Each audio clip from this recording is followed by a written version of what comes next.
Greetings, Earthbound Travelers, and welcome to Sunday night's Will of the Dice presentation, Ashes of Divinity. I am your Dungeon Master for the evening. I'm Tyr the DM, the world's okayest DM. I have the t-shirt to prove it. And I will be guiding my players through my homebrew world of Runeth Kesha, 37 years in the making. Before we get to that, we do have some housekeeping and some partnerships to talk about. So first and foremost, we are for mature audiences. Viewer listener discretion is advised. Alice, hit us with the disclaimer. Hi everyone, we at Will of the Dice do not encourage the use of nicotine products such as cigarettes, cigars, and vaping. Though some of us may be users of such products, do as we say, not as we do. Nicotine is a harmful and addictive substance, and we want all of you out there to be happy and healthy. If you are looking to quit or trying to quit, there are resources out there, and we support you in that endeavor. Thank you. Locke, hit us with the partnerships and the musicians.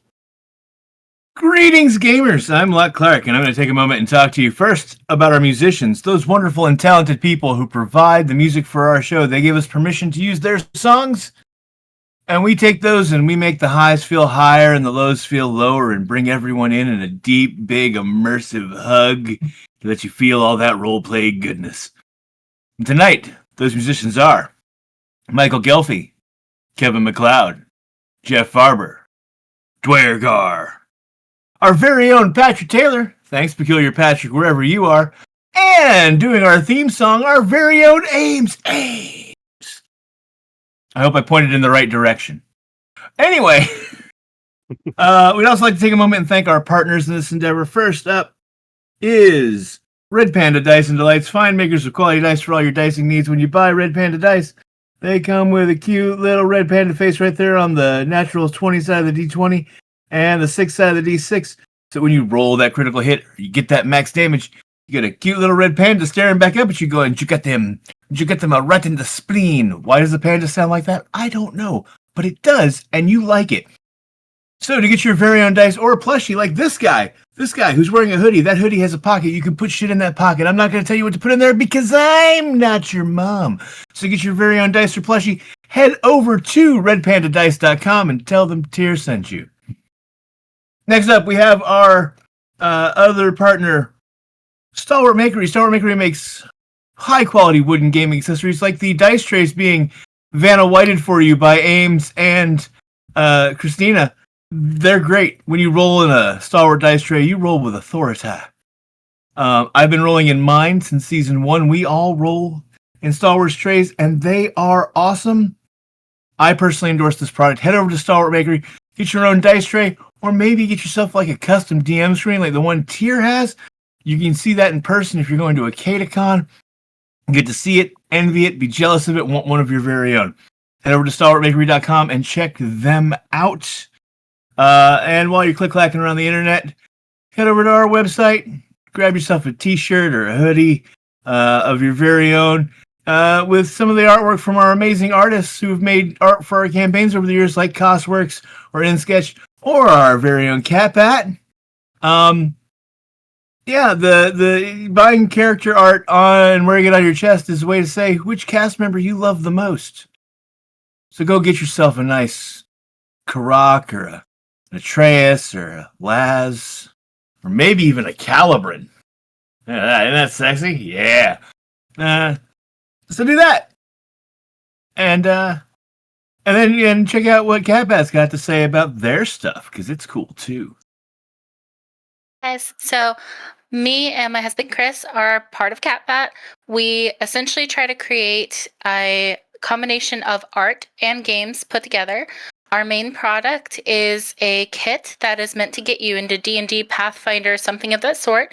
Comes with a calligraphy pen, a journal, and some ink, dice, everything you would need except your character sheet, because we're not going to tie you down. Also look forward to some of our new products that'll be coming out soon, which will be a tarot deck. And we are also working on a new board game. That Kickstarter will be out in the fall. So yeah. I got to tell you, I'm excited about the tarot deck. I'm so excited. I'm a huge fan of tarot. All right. So we've got the business side of things. Now we will go along with our introduction so you know who these fabulous people are. That's you, Christina. I know. Hi, everybody. I'm Christina, she, her, and I'm playing Vera, also a she, her. Vera is a elf with lavender skin, silver hair, and opal eyes. She's 5'2", thin little thing, and she's like one of the local bartenders. Not really sure, you know. We got on this lovely selection to do the ritual, right? So yay! You can find me on Blue Sky at Deadly Kisses. Hi, yes, this is Ames. I'm a she, her. Tonight I'm playing Oz'zariah, who is a she, they. Oz'zariah is a 6'2" astral elf. She is pale, long, and lean. Her right eye is a very vibrant teal, while the left has the haze of time over it, so it's kind of milky white. She's dressed in a very simple black long-sleeved wrap shirt and harem pants. Kind of looks like funeral cloth if you look close enough, with a blood red ribbon at one wrist that shimmers with what looks to be gray pearls. And you can find me on Twitter, Moonbeam, and Blue Sky as Lolly G Fipo.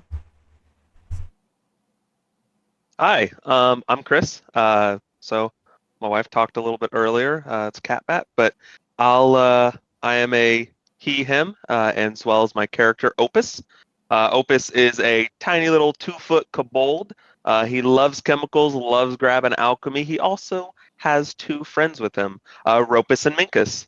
You'll get to know what the 3 of them are up to, hopefully, and what else they'll be making.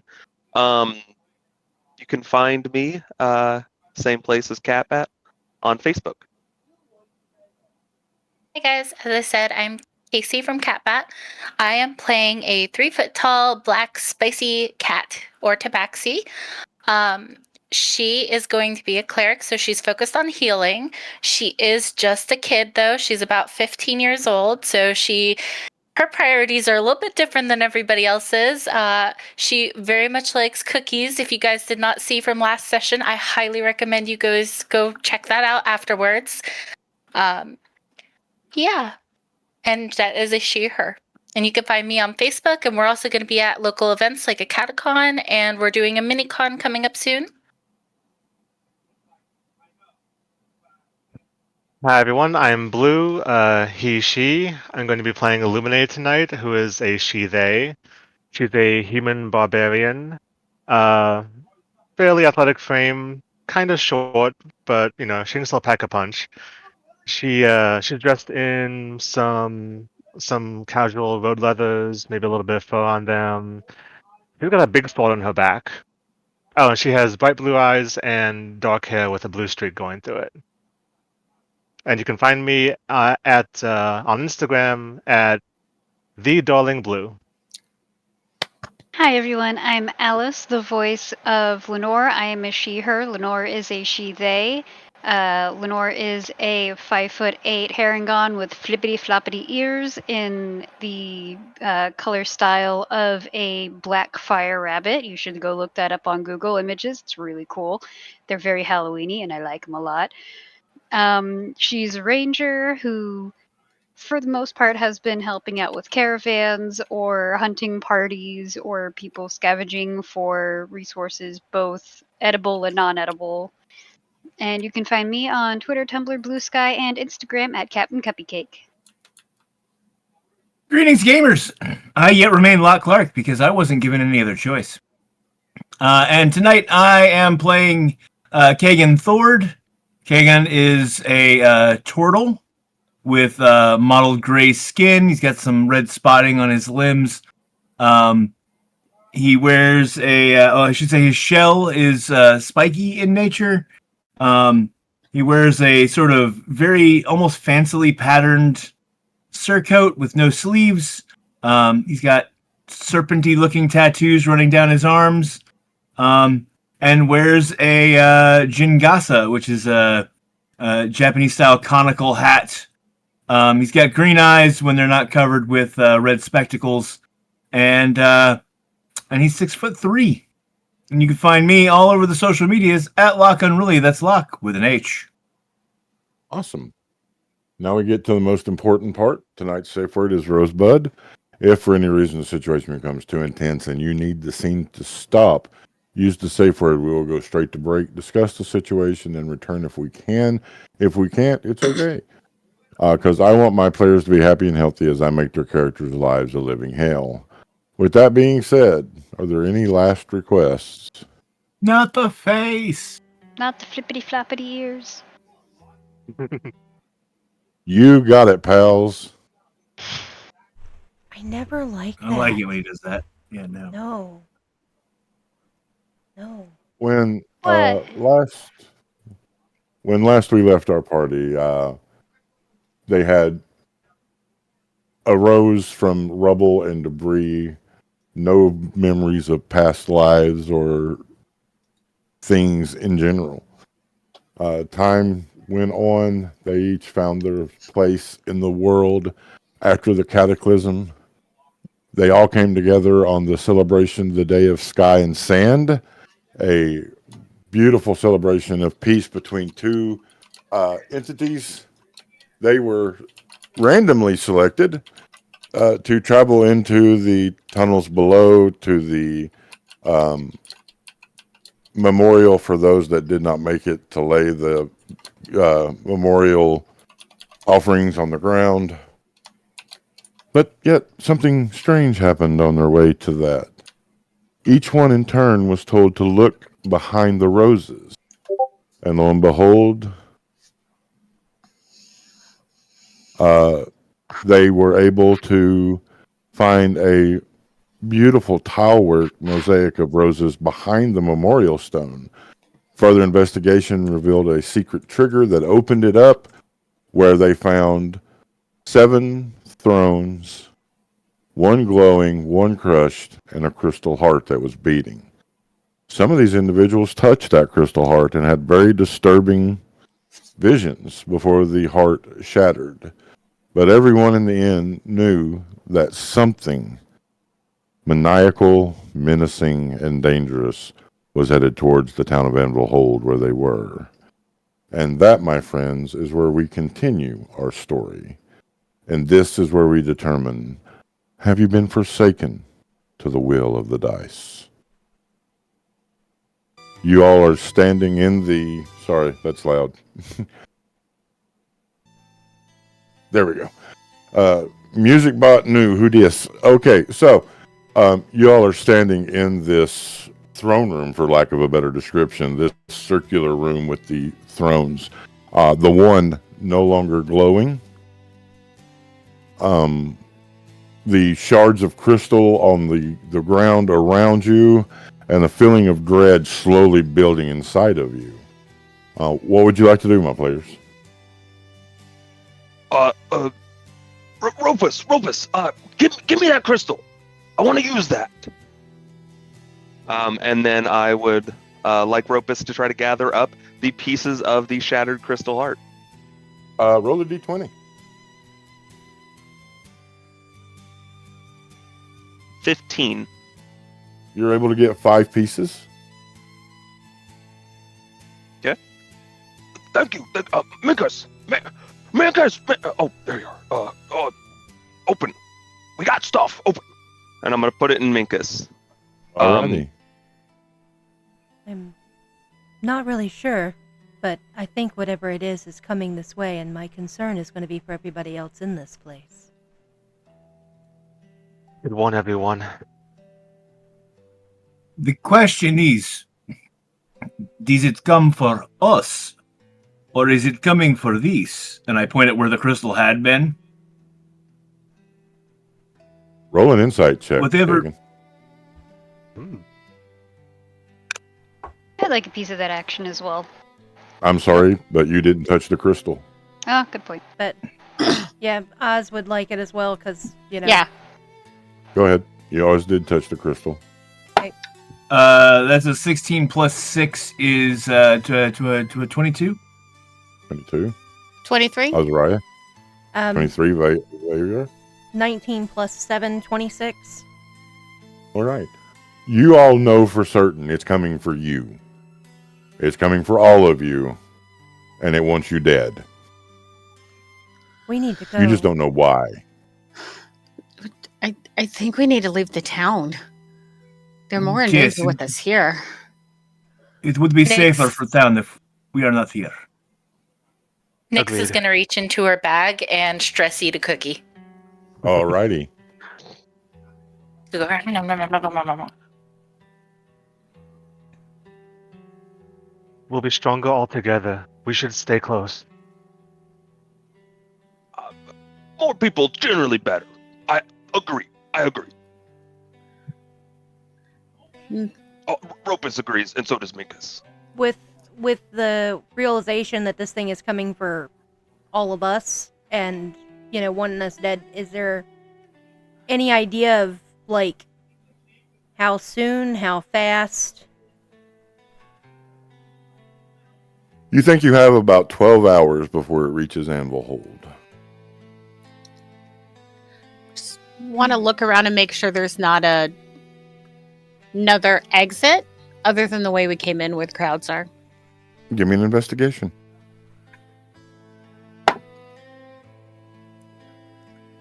16? There is not. Oh, I guess we need to go back up. How do we leave without scaring everyone? Here, No, I think we scare them. Make them ready. Yes, making them Jeez, ready is please. better. Here, I'm sorry, remind me the name of the fellow that Oz'zariah was speaking with before this. Let me get to my notes. Besides, I'm sure all of us have things that we need to gather if we're going to leave. We don't know how long we'll be gone. I don't know about the rest of you that touched that thing, but we have a little time, but not a lot, but enough that we can gather things before we go. Time is so arbitrary. If you think we must, I guess we need to be prepared. Venture. Yes. I'll be back. Minkus, come on, let's go. And I'm gonna kind of work my way up the way we came. Nyx will look at you guys with crumbs still on her face and be like, "Okay, no, I'm ready, man." That was Brother Simeon, the keeper of the Ashen Archive. Okay. So I guess we go. Gather things and meet at the gate.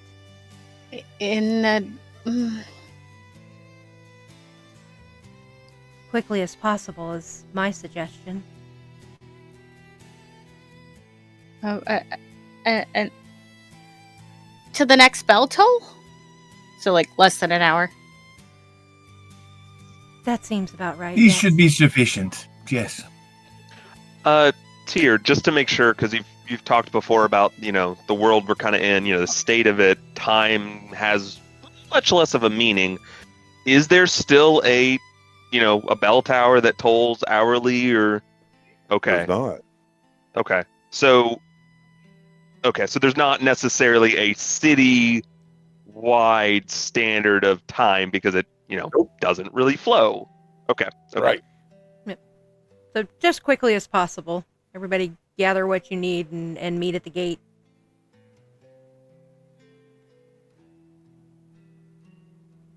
Oz will start So to y'all leave. are- Yeah. Okay. As everyone starts to file out, I'm going to take one last look and see if there are any decent-sized pieces of the heart that Opus missed. Okay. Investigation. That is a 14 plus nothing. That's a 14.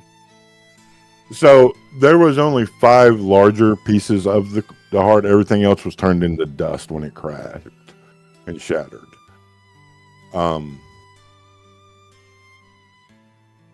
As you all go to exit the tomb, the memorial, you will see that the entrance is blocked by a line of guards, and standing in front of them is Warden Althra. What Did have we you establish done? who's the biggest character? The Like largest? size wise? Yeah. That would probably be Kagan. Okay. Nyx is gonna follow behind Kagan then.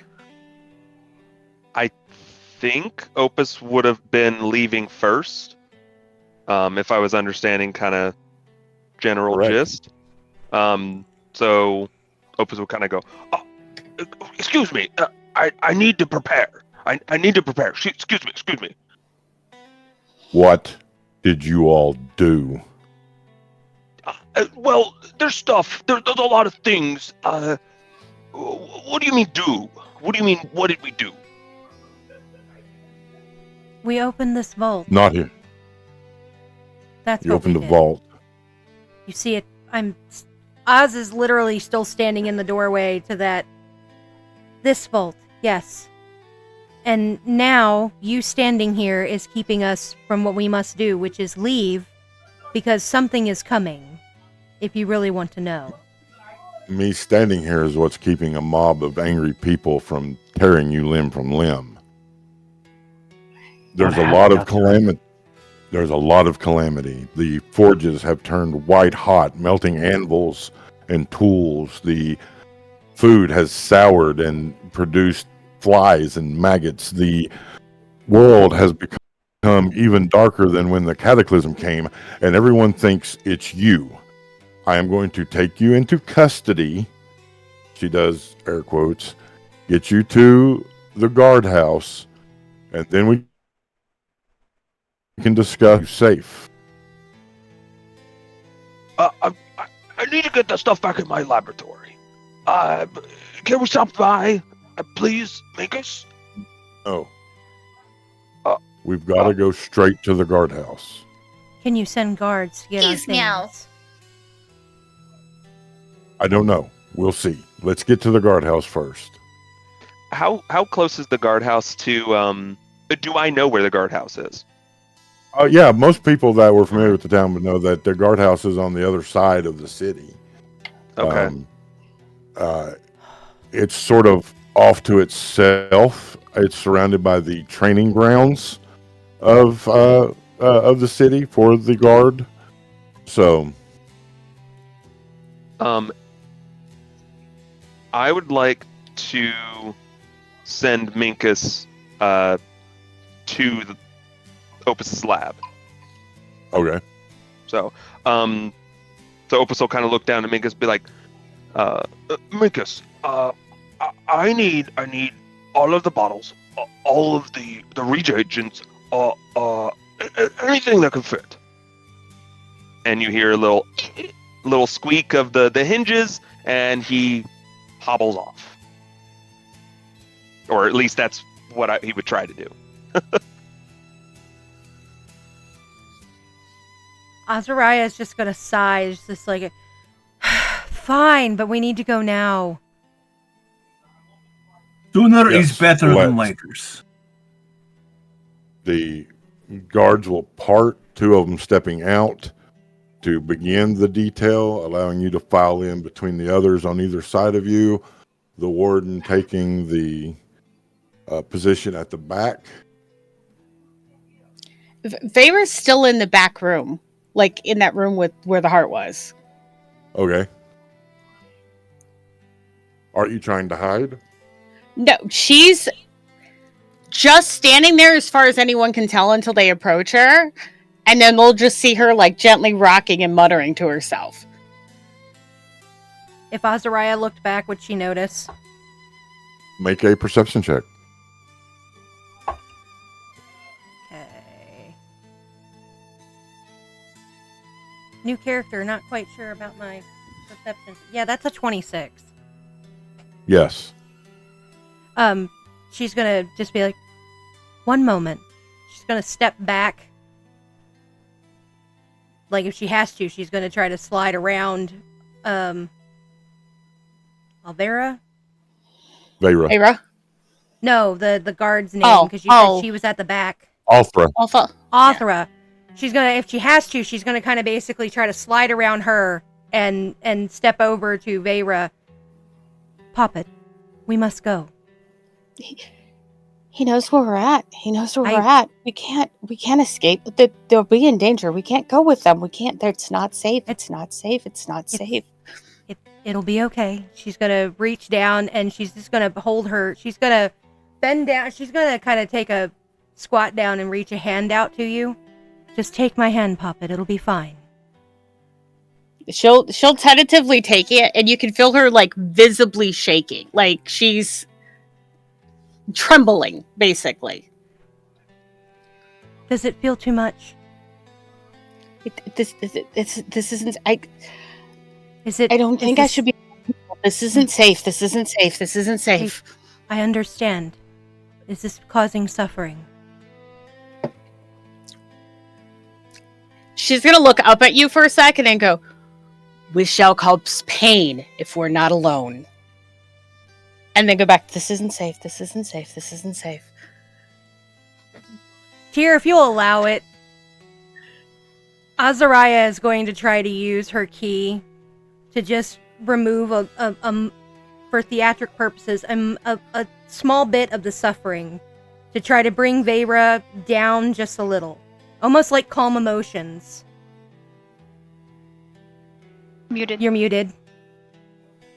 Of course I am. I'll allow it. Yeah, and Vera wouldn't stop you, so she would go with it.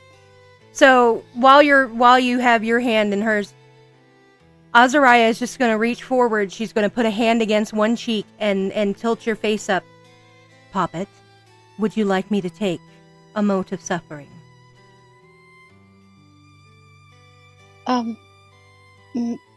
Maybe. Yes? And as soon as you say yes, both hands that are touching you are going to glow slightly. And she's going to take a very gentle breath in, and anybody watching is going to see what looks like a grayish, luminescent light, almost like a smoke passing from Vera's lips to Oz'zariah's. And Oz is just going to let out a sigh. That glow is going to fade. Is that better? Yeah, yes. And she'll like shake off what was bothering her and calmly walk with you guys. And in that moment on the left side of Oz's face, anybody that looks later, they'll see that right side of her face looks about 25, young, fresh. But the left side, the cheek has sunken in a little bit. It's not quite as glowy with youth. It's just slightly less glow there. And it's sunken in just that little bit. And she'll stand up and walk back into the guard circle. So as we're heading out, I'm going to tug on Kagan's robe or garment, whatever he has, and say, "Mr. Turtle, meow, I don't know if you saw what I saw, but I think I'm going to stick with you, meow." This is a wise idea. You stick with me, little cat. We'll be fine. And then we'll just continue walking. The crowds part as the guards come through. What was once friendly faces now hold expression of hatred and anger. Misunderstanding, whispers travel back and forth amongst the crowd, murmurs that are just murmurs to your ears. But the tension is so heavy it's oppressive on your shoulders, as if any moment the tension could break, causing an outright chaos-driven calamity. It is a long walk just because of the tension. You're brought to the guardhouse. You're escorted inside. The two guards in the front will open up the cells, and Althra will motion for you to enter. There is no time for this, Althra. We have to make sure the people do not tear you limb from limb. We're going to leave. There is no time for this. The rider is coming. Please, work with me here. We Nyx will won't look lock up at the her. cages. We won't lock the cages. You can escape.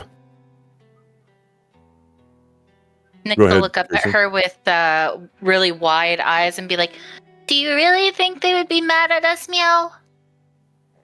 They are very mad at you. Her ears will just go down a little bit and be like, "Oh, Meow."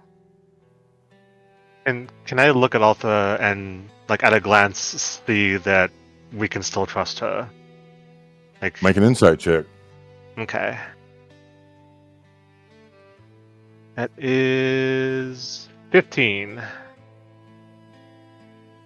Yeah, they seem to be trustworthy. Okay. Illuminate you at will least- quietly file in to the cell.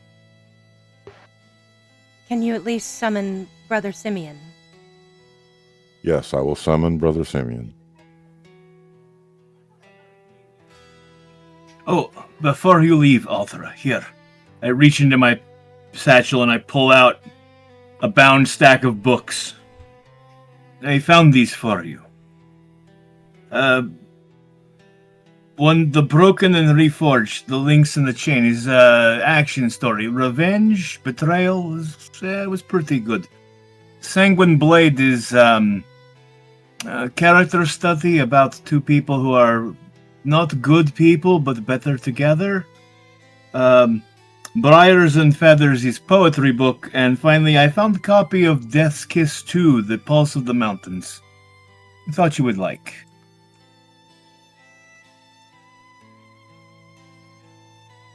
Do you maybe have any supplies that would help us, Meow? Make a list of what you need from your various abodes, and I will talk to Master Koli and see what we can do to help. Thank you, Meow.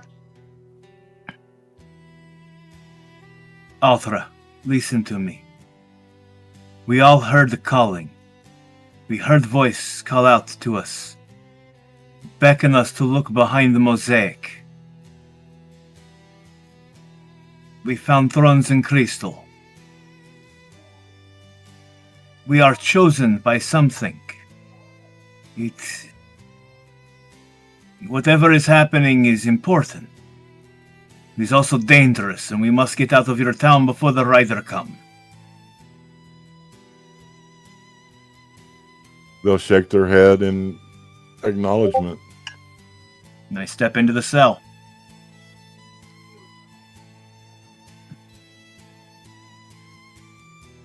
And then Nora will also follow suit.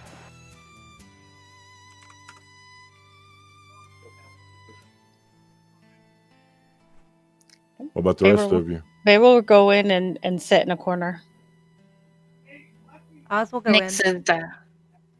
Nyx has a little journal out and is trying to write down all the stuff she needs. If you guys catch any glimpses, if you recognize cookie names, you might know a couple.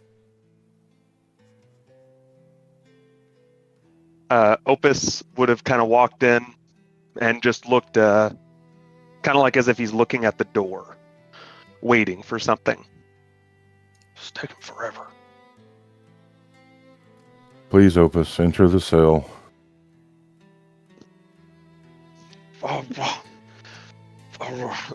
And he just kind of grumbles and mumbles as he goes in.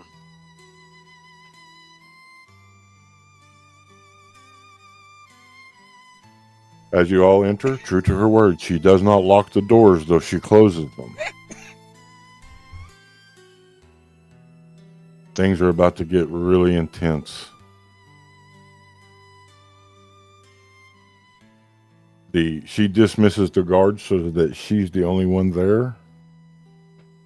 The mayor is calling for very, very strict recourse on this.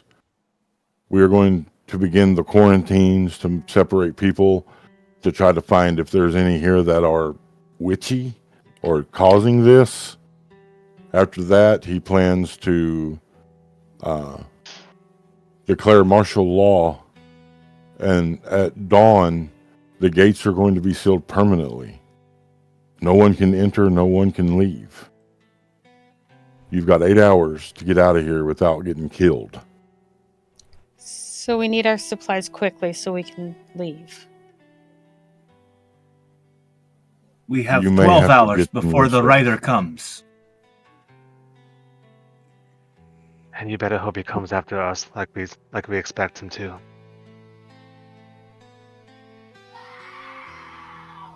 She just lowers her head. I don't know what's going on. I'm afraid. But you all have always been trustworthy. So I'm trying to keep that in mind. But you must understand what you say sounds lunacy. No more lunacy Althra, than look. the cataclysm itself. Look here. I show. And I point at my bicep where the serpent tattoo wraps around, and suddenly the tattoo begins to shift, and it turns into the mosaic, and the mosaic breaks away, and the heart is beating, made of crystal, and then it shatters. And then I show her what I saw in the vision, in tattoo form, the rider with the burning line behind him coming. This is what we saw. This is what is going to happen here. You have to let us go. It'll be dark in about an hour. Make your move then. What if the rider comes into town, meow, and comes for you guys, meow? If we get out in time, that won't be a problem. I am certain it is after us, not the town.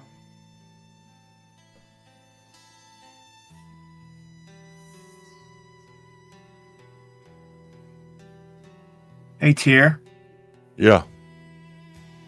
Being as I was just on a trip that went almost all the way to the mountain,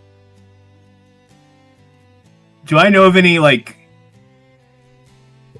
good spots to shelter that would accommodate a group this big? You do know that there was once a dwarven kingdom named Castandula under the mountain. Nobody knows if the dwarves are still there. They've not been seen since the cataclysm. There's also Keep Dauntless on top of the mountain near Frenya, which was once a blood hunter keep.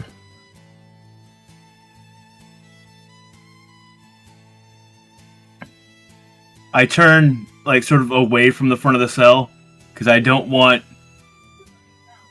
Althra to have information that might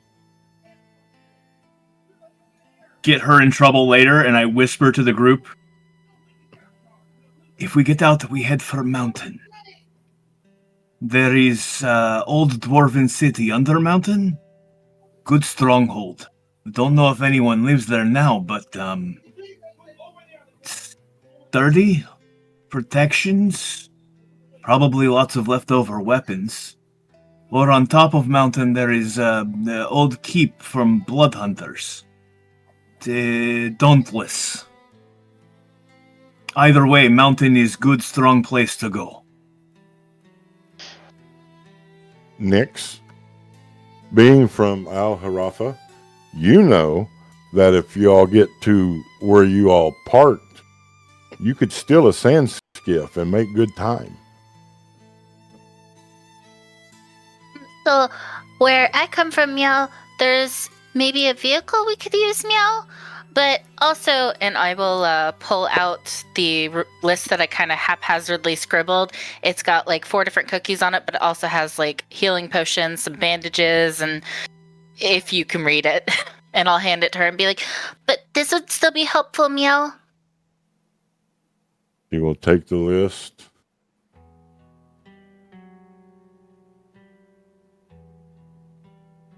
This was the 8th year of Sky and Sand. I don't understand what's going on. Godspeed, my friends. As she opens the door, you can see there is a throng of people with different implements of destruction, pitchforks, rakes, axes, torches, and a semicircle of guards keeping them at bay.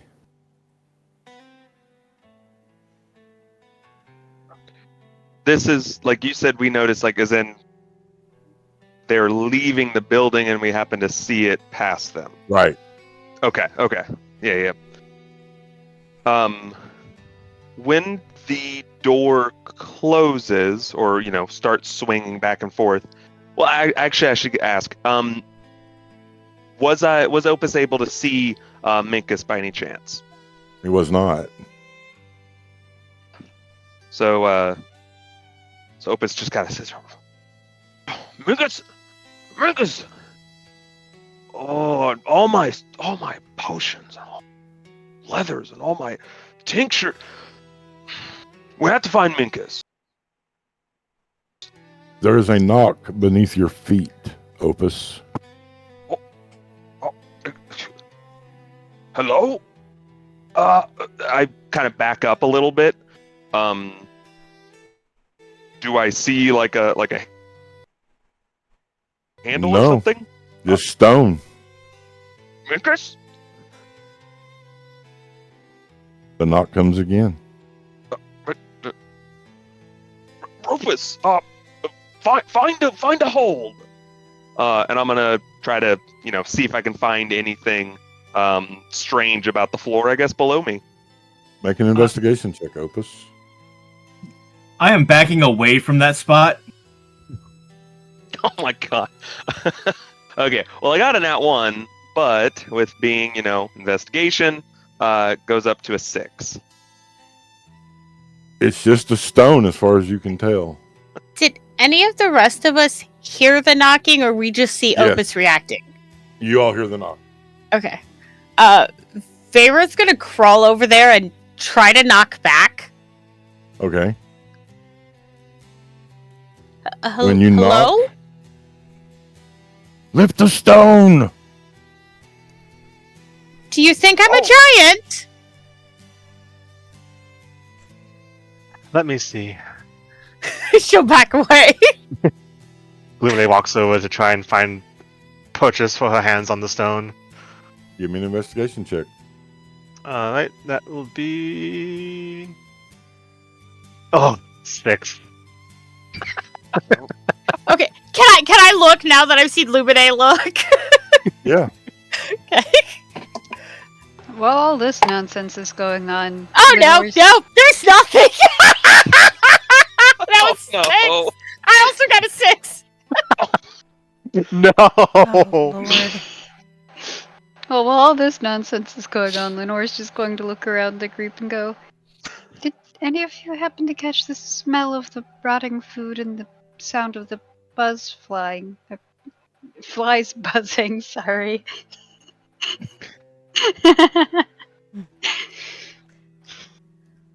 This Fortunately, yes, We- I'm trying to is ignore weirdly it. familiar and oddly comforting. guess. Also, Nyx is gonna tug on Kagan's robe again and be like, "Excuse me, Mr. Turtle Meow. It looks like they need help, Meow. I think you and I can help, Meow." And she'll try to push him over and use guidance if he's willing to help. Only if he's willing. I'll try and dig my claws in under the stone and see if I can start lifting it. Right. We're going to call this athletics because you're just trying to brute force it. And Opus is going to be sitting there kind of, supervising and go, Come, lift your back with your shell. Rufus, help. and Ropus is going to go on the edge of the stone and help. And you have guidance, Luck, so Does Ropus give me advantage by any chance? it's a rope. Okay, I thought I'd How dare ask. you? If Rufus could speak, it would go, "Helping." Yeah. That gives me a grand total of 10. Jeez. But if I can manage to get purchase and start it moving, I'm gonna be like, quick, someone get a hand in. It cannot hold forever. Okay. Apparently Oz become will try to Scottish. help. Oz will try to help. All right. Give me are you trying to find the way to open it, or are you just trying to brute force it? I'm just trying to help Kagan lift it. All right, athletics. This is going If to be she's great close enough. because it's a flat roll. If she's close enough, I will also touch her, so I'll have like my hands out on both of them. So guidance as So- well. Guidance. So a D plus D4. Okay. Shoot. All right. So that's a 19. The monk slides in, their lithe hands finding purchase, and with ease they lift the stone. Oh. Thank you. You I could loosened fund it, my that. friend. You loosened it. Yes, friend. this is heroic effort on my part. You helped at the end. You found the right leverage spot. Yes. Mhm. You'll how- see I was gonna say, Go how ahead. high like does she? Like do they lift it? Like in other words, is it like just a little bit? You know, you're sliding it aside, or are you actually lifting it up at all? I mean, I'm guessing since we're trying to. Obviously, it sounded like a person under there. She would have been trying to basically like lift it up, like trapdoor style. Like one edge is still on the ground, and she's Gotcha. not picking it up, but she's like Okay. Flipping it up. flipping it up, or like basically pushing it back on one side and lifting up the other, like you would like a trapdoor. So you would see Ropus, or I guess feel Ropus would kind of reach out from Opus's hand because it's coiled around, but it would just kind of pat you on the back, giving you a nice little good job pat. Thank you. you all will Opus. You will see Minkus being held up through the hole. Oh, yes. Where were you? What is wrong? Get up here. I'm gonna try to. I'm not going to try to lift him, but I'm gonna be like directing him as if I'm like a chest flight controller. The Considering hands it's as move. big as you. Yeah. The hands move so that Minkus can find purchase and climb over. And you will see a shaggy looking dwarf, black burnt eyes, their beard braided into their hair, stick their head up. Now that's a punch in the pecker. It is. It is Master Koli, the Dwarven Forge Master. And Vader's gonna scream, "You! This is all your fault! How's this my fault? You picked us for the ritual? Who wants to be in a ritual? I should have punched you in the pecker instead of making you a drink. The mayor picked. I didn't. I don't see the mayor. I see you. You told me. Well, then I'll leave and you can stay here. No, wait, there's a hole. Where does it go? In my shop. I'm here to get you out of here. She's gonna try to climb in with him. Like, she's not even gonna wait. Whoa, lassie, whoa. Let me get out of the damn way first. I still need to speak with Brother Simeon. We can, All right. we can try. Althra is supposed to be bringing Brother Simeon back, along with some provisions for us to use when we get out of town. Why don't... Althra's not coming back. What? Why?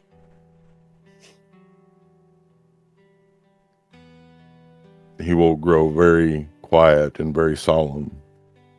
Superstition is a strange thing. So Anyway, she's gonna assume that he speaks. Nyx will assume that he speaks Dwarvish, and in Dwarvish will try to talk to him. She will say essentially, "What do you mean, meow? Can you be more specific, Meow?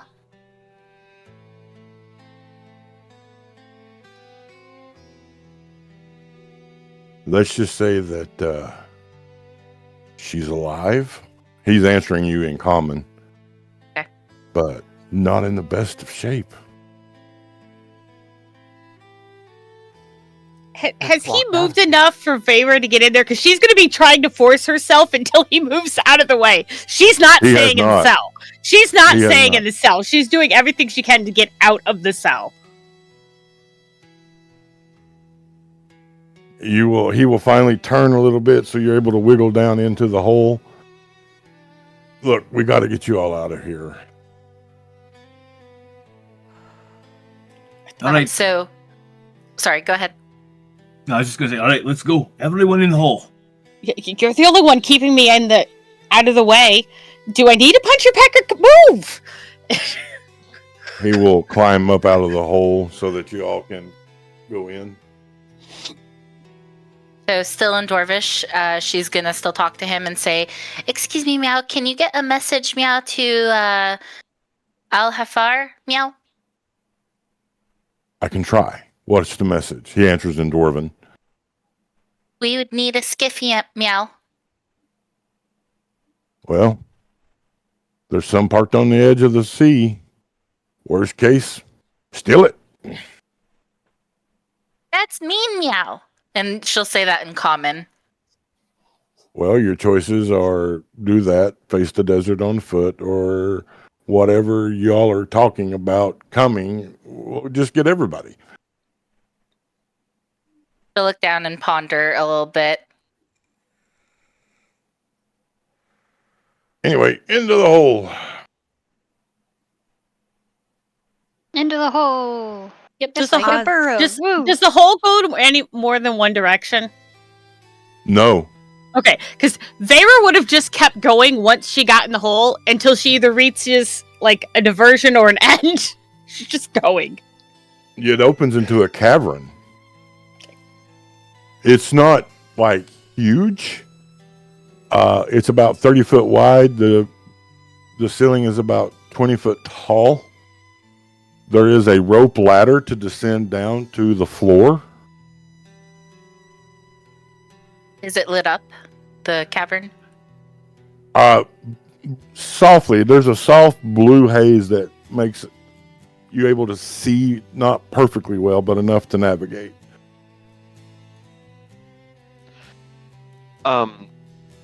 Opus would have not actually jumped in with the rest of the group. He would have been, at least not right away, would have been looking at what Minkus got. Was there anything outside of the laboratory that Minkus grabbed? Like anything other than, the typical stuff that he would have... grabbed the typical stuff. Okay. Good job, Minkus. And I would like to grab one piece of the heart shards and kind of slide it in a satchel on my belt. And then close them up and say, into the hole. And have Minkus jump in first. All right. The dwarf will help Minkus down because it is a little bit of a drop. Thank you. Excuse me. So dwarf, roughly, is it like 3 or 4 feet? He's like 3 foot. 3 foot?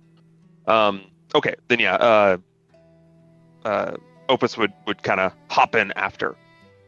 Actually, no. Opus would ask, would look down to and say, Can I get some help?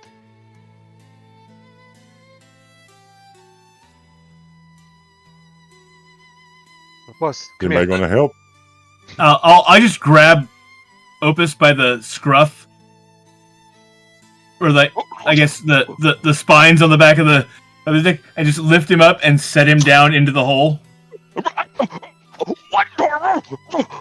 he would land and just look up at you and say, "Don't do that," and would point. But Ropus would also, go a little bit upward too and point. What? You asked for help. I help. This is help. Yes. It's good help. Did I see that? Did Nix see that? Yes. Nix would laugh hysterically. This Opus is gonna all grumble. fun. Yeah. This is all fun and games, but the stone is getting heavy. Can everybody else go, please? Oz is still kind of holding the stone. My thought process is if all of you go first, I'll go last and make sure the stone is basically as in place as it can be. Nix will stop helping and hop in. Like hop in.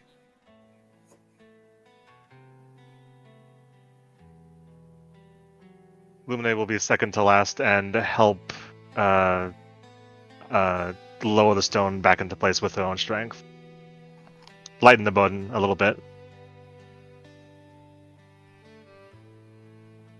Yep, go through the hole. It's a tight squeeze for you, Kagan, but you make it. I've crawled through tighter spaces before. Like my mother. Eh. Interesting. Do turtles give live birth or do they lay clutches of eggs? Who knows? I woke up this way. I have no idea. Would Opus know if typically turtles have like hatch from eggs or not? That was an out of character question. Oh no, this is like I'm trying to figure out if Opus would know this. Yes, Would Opus know would if know it's that, true. that turtles are hatched. He would just, what did you crawl through? And I like Opus would distinctly try to go a little bit away from him now, remembering that this turtle had just Kobold handled him down. You don't want to know. No, I don't.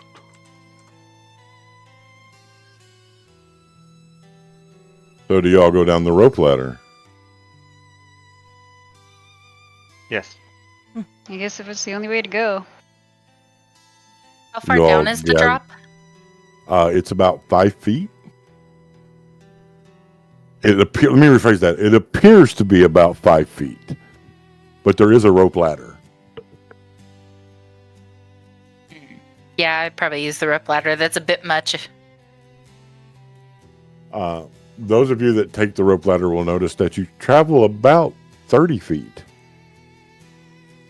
The floor of the cavern that you saw was an illusion that you passed through. The underneath is a cavern brightly lit with sunstones. And it is someone's home. There's a bed, there's a dining room set up, there's a larder. It's someone's home. Did Koli go with us? Did who? Koli. Wasn't that Koli, the dwarf? Koli? Yes, he's with you. Do you live here, Meow? Oh, no. You will see from the shadows, Brother Simeon appears. This is my abode.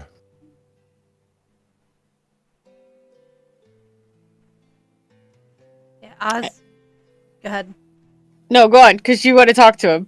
Yeah, Oz'zariah will, come down the rope, hop down, and walk over to Brother Simeon quickly. I'm sure you've heard what we saw. Yes, I've heard, and I do not believe this was your fault, but the timing. Oh, the timing is so bad. Well, aren't most events' timing bad? Think back 8 years ago. Was the timing great on that? Bad tidings never come at a good time. Are you able to travel through town right now without them coming for you? They have declared martial law. No one is traveling through town. Do you have a quarterstaff? I have a walking stick. Will that work?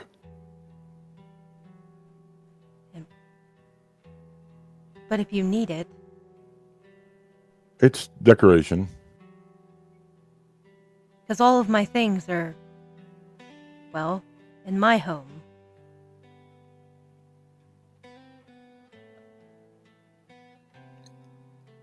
You need to record this. Make sure you store whatever scrolls and books that you have safely. I have a book that I'm trusting to you. We've not figured out how to open it, but we know it is pre-cataclysm. And he will hand you a leather-bound book with 3 intricate latches. She'll take it. What do you mean you can't open it? Does it require... We haven't figured God. We haven't figured out how to do the latches. She's gonna look at them. I guess investigate, see if she can figure out.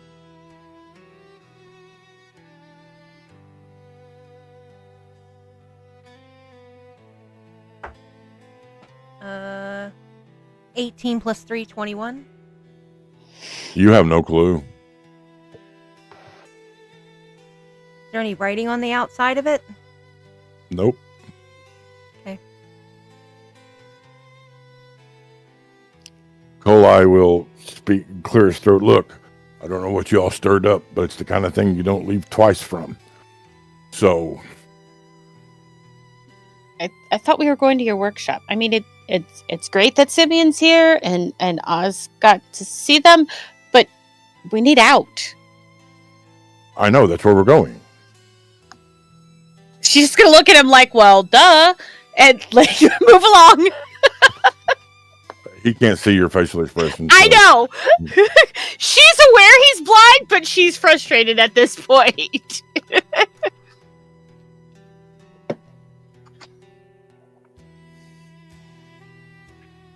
Simlin will give you a hug, Oz'zariah.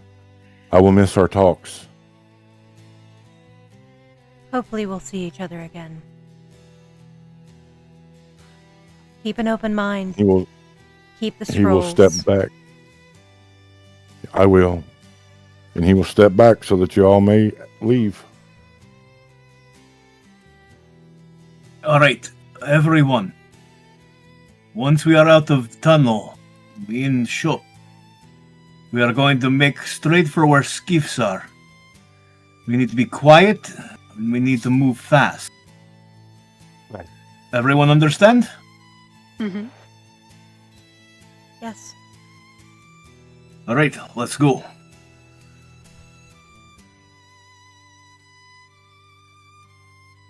Wait, we decided Y'all- on going skiff instead of mountain. Skiff You have the to go mountain. through the desert to Just get to the get mountain.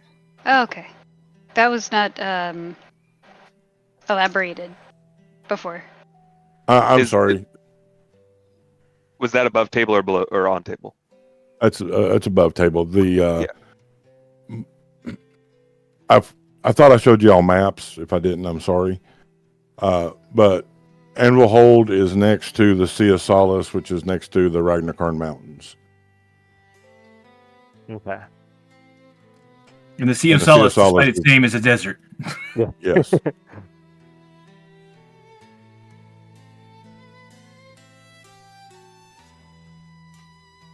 So I'll just keep walking through the tunnel with everyone. I assume we're all walking. Yes. Mhm. Before long, you will come to another ladder and an open hatch above.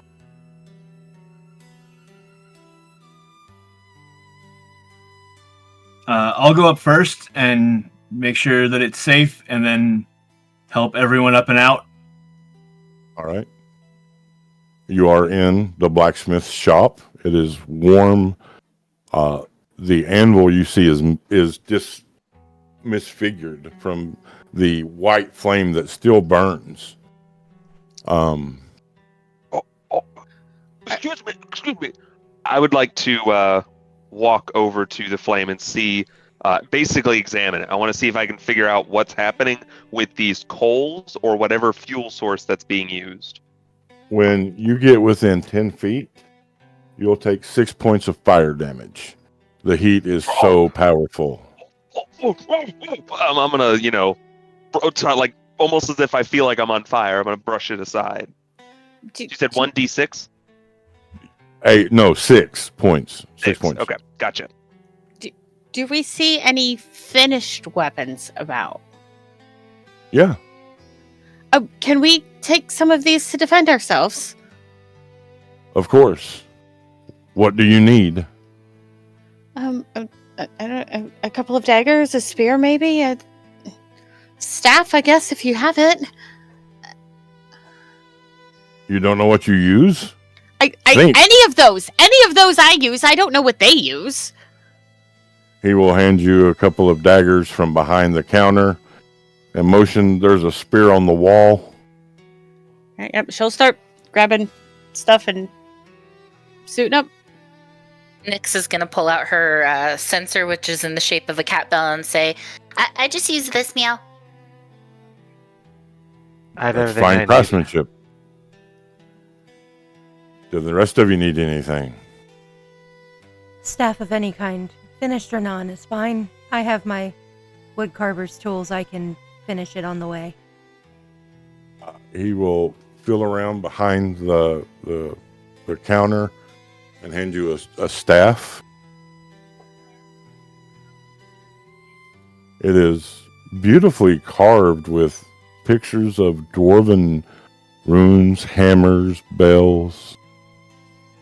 And you've seen this before. This was the staff he used when he would go out in public. Are you certain? I know this is somewhat important to you. We don't have time. Take it. All right. And, do you have a bag or a satchel? Oz left everything. They were just going to a ceremony. They didn't have, like, their traveling gear on them. I don't have anything like that here. That's fine. Nyx will look at you and say, there's Minkus, meow. And I have satchel. Excuse you, cat. Just need something to put this book in. I'm imagining, since it's it's important enough that Simeon didn't want it left here. I am guessing we don't want everybody to see it. I'll put it in satchel, yes? Where other books were when I got here. Thank you. That's probably a good idea. Nobody's going to think anything about him carrying a book. Because you transport them. All the time. Alright. Stay low, move fast. Everyone know where we're going? Quick and quiet. And as I say that, I gesture, and my clothes go from their sort of vibrant pattern to a mottled dark pattern to help me blend in better. And my tattoos shift to less vibrant to blend me in better as well. Well, I'll provide the distraction.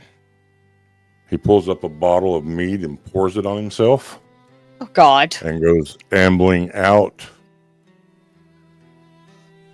We are in your screaming debt, in friend. Dwarvish about how, the fates are mad, they've come again, because the heathen people have turned from the true ways of the dwarven kind, just making up bullshit, screaming it at the top of his lungs. There's hardly anybody in the street but the guards. He's got the guards' attention. Let's go. Lenore's gonna just quickly tuck her floppy ears into her armor Hood? and also pull up her hood. Yep. Black Bunny, go! Woo. Go. All right. One thing. And he's gonna Opus is gonna kind of raise his hand and kind of gesture at him, because he is wearing a relatively bright yellow, kind of trench coat looking leather garment, and he has pretty bright emerald skin. So Go I ahead. was gonna say I'm light purple with silver hair. So Vera is looking around for anything that she can take to use as a cloak, like a blanket, towels, anything. So she looked for one for Opus too. You find a dwarf-sized cloak. Okay, she throws it at Opus. I imagine this thing's like 3, maybe 4 foot tall, or like long, so distinctly overflowing.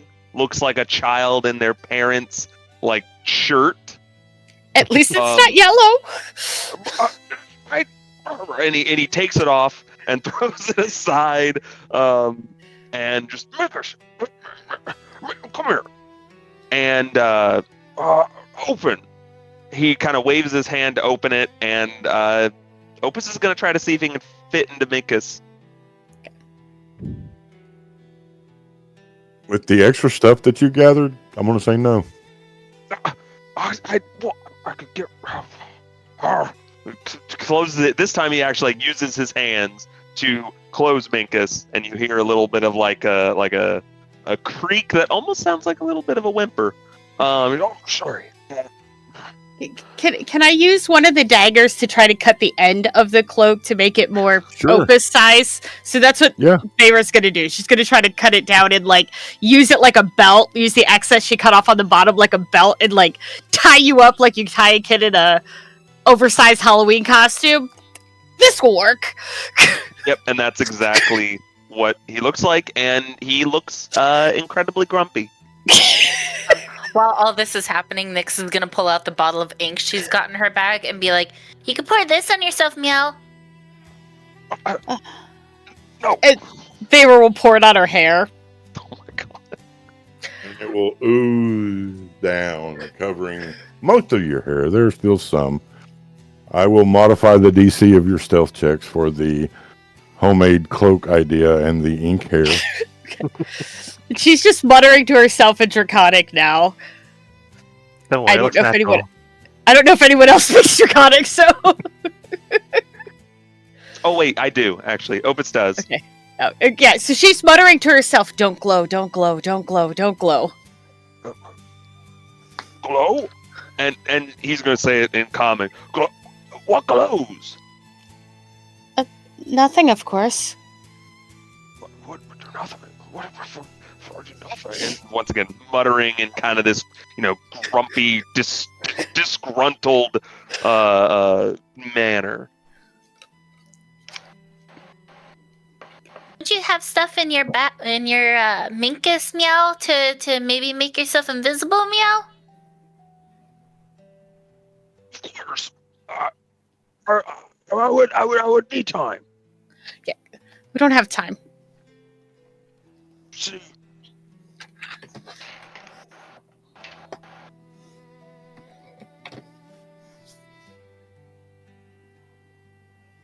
What about Lumine?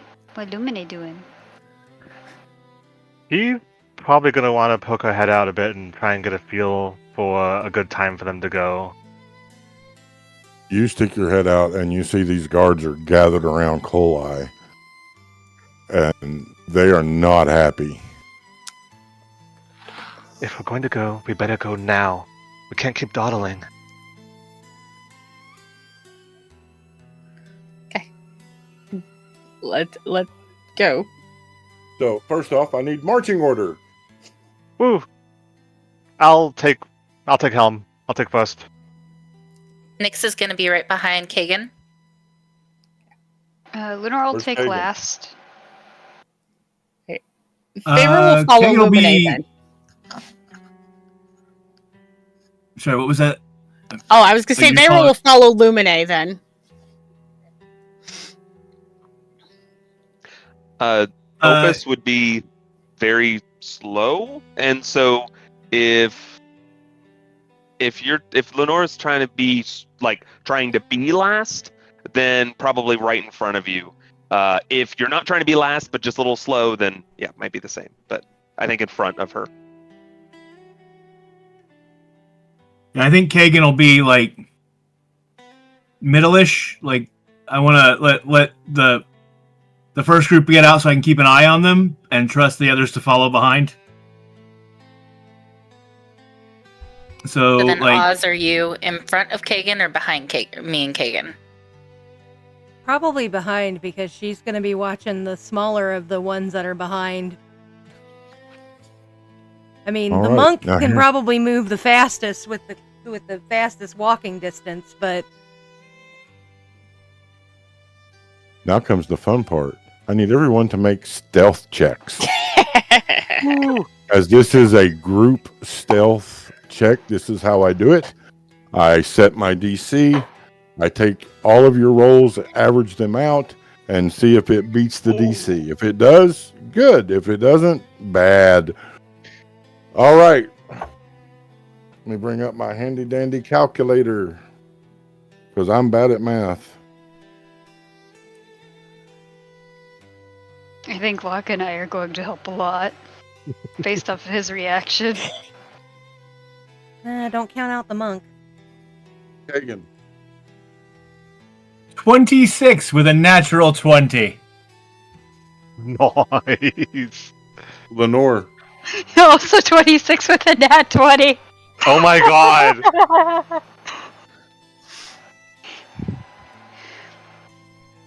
Lemonade. 11. Casey? Or Nix? 16. Opus? So I got a question. Do I also roll for Minkus? I'm going to say no. Okay. Opus got 6. Oz? 21. And Vera. 18.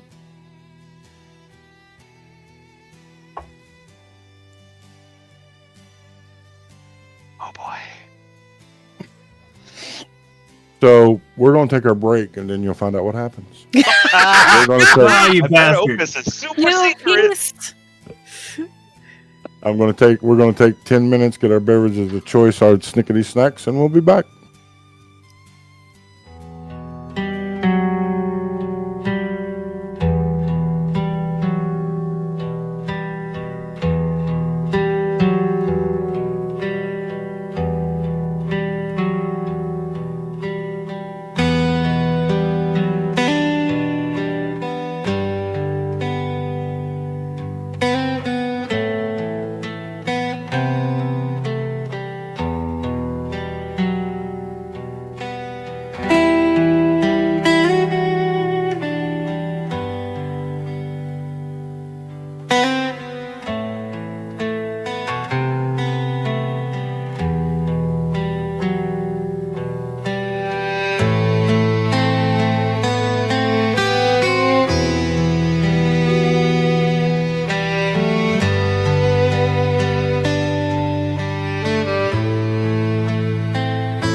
and we returned from our break. Before we left, the party was attempting to sneak out of Master Koli's workshop to try to escape the town. Master Koli covering themselves in mead and screaming heathenistic babble to attract the guards. The group went out making a group stealth check. The highest roll being 26, the lowest roll being 6. Average together is a 17. If it meets, it beats. Y'all are able to quietly make it into the alleyways, making your way through Anvil Hold. Now you just got to figure out how to get past the gate. But I'll leave that up to y'all. Opus, like as soon as you like get into that relatively safe or behind behind the area before we get to the guards, or the front gate, he's gonna just take off the costume. Just no, I'll find another way. Minkus! And he's gonna open Minkus and start digging in, trying to find something. What are the gates made of?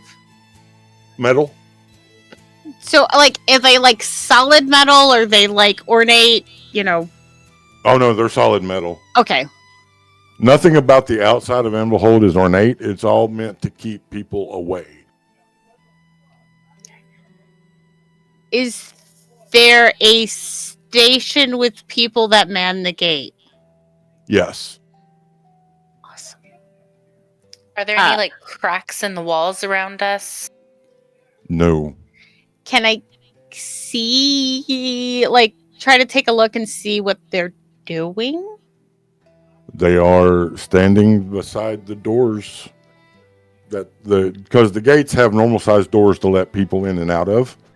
Okay. They open the big gates for caravans and such. Mm-hmm. And there's 2 guards on each door. Okay. So I would like to cast dancing lights. Okay. So I want 4 little lights to appear, like 2 on each side, and have them like try to attract the guard's attention, and Okay. then they shape into like a person, and see if they can get the guards to like follow them. Well, dancing lights do that. Yes, mine does. You can combine all 4 lights into one glowing medium form that's vaguely human-like. Oh, nice. All right. So go ahead and roll persuasion. Okay. And add your proficiency bonus since your magic is helping you. Okay. That would be a 16. I will roll to see if the guards follow. I rolled a 1. The guards follow. Awesome. What is that? They are tentatively moving forward, very, very concerned about what they're seeing. Awesome. I figured once they said like suspicion and like the witchcraft kind of thing, and so I'm gonna try, because I can control it up to 120 feet. I'm gonna try to move them over so that maybe someone in our party can like open the doors. Here, are the skiffs on the inside or the outside? Outside. Okay. Being someone who walked on the wall and everything, Lumine is going to go and get the doors open, hopefully easily. Are you trying to be stealthy? Yes. I will need a stealth check. Okay. And this I can is do a that. solo stealth check. It is not a group, so it's all on you. Oh boy, here we go. Got this, babe. You'll be better off. Do it. That'll be a 18. As quiet as a mouse. Woo. You move over, opening the first door. You open it so quietly, the guards standing on the outside don't even notice. Oh shit. You really only need the 1 door, right? Technically yes, but there's still probably multiple guards on the outside. Would we know how many guards would be stationed outside generally? There's 4 guards outside. Lumina is going to swing like a hinge, plant her back along the inside of the gate, like the bigger gate, and just kind of hang there for a moment, like, oh shit, what do I do?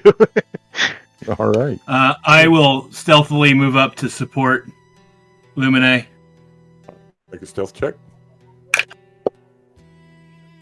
That is a 14 plus 6, dirty 20. All right. You make it up. So Nyx is going to pull 4 of the cookies out of her bag, and then she's going to be like, I got this, meow.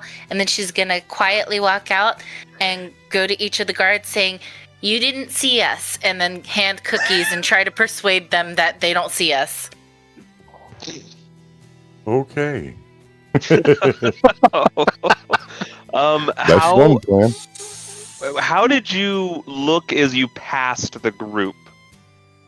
Like, as you were going to do that, were you stealth, or were you like holding out the cookies as if you were like, literally handing it to them the whole way there?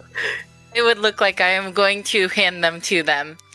The whole time, like straight out. Uh-huh. What are you doing? And whether you stop, it doesn't matter, but Opus would have said something. Yeah, I wouldn't have stopped. All right. So, Nyx, Mm-hmm. this is probably the most important role of the game. Oh, God. Roll persuasion. Okay. Yes.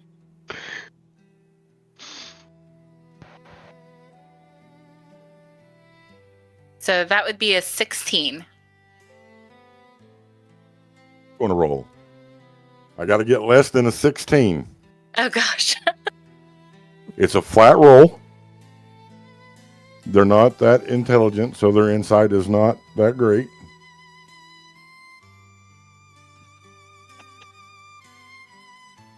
You approach these guards with cookies in hand. You extend them to the guards. You didn't see us.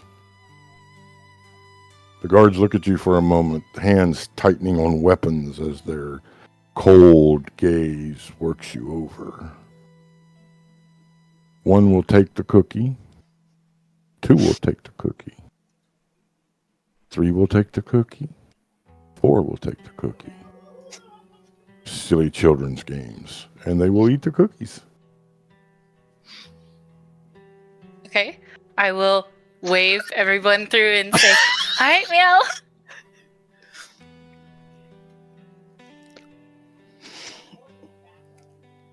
Opus is... Oh, go ahead. Because you were closer. Kidding, right? And she's poking her head through the doorway. Kagan is staying in the shadows and watching and prepared to strike if they change their mind, but is I'm gonna send a message back to Oz'zariah.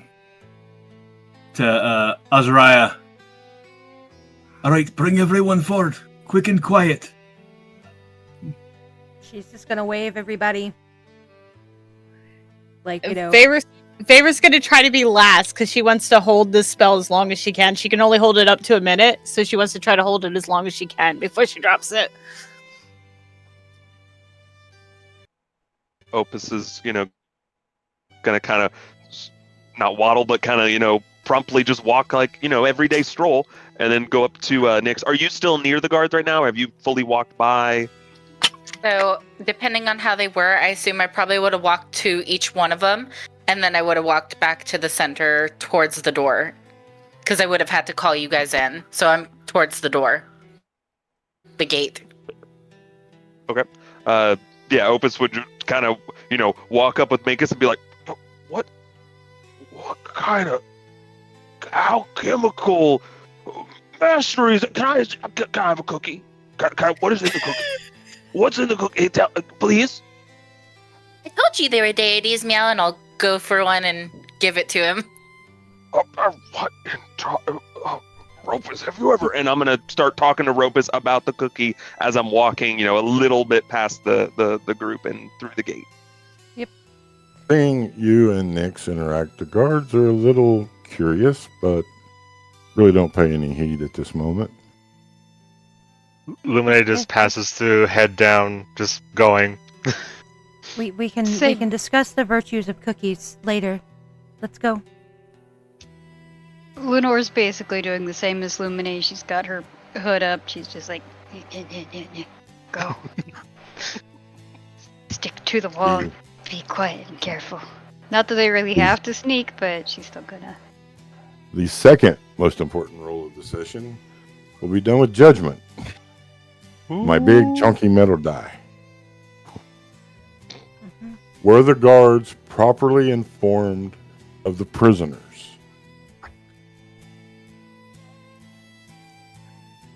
Now we know that Althra was on your side, but we don't know if anybody else was. This is a flat roll, has to be 15 or higher.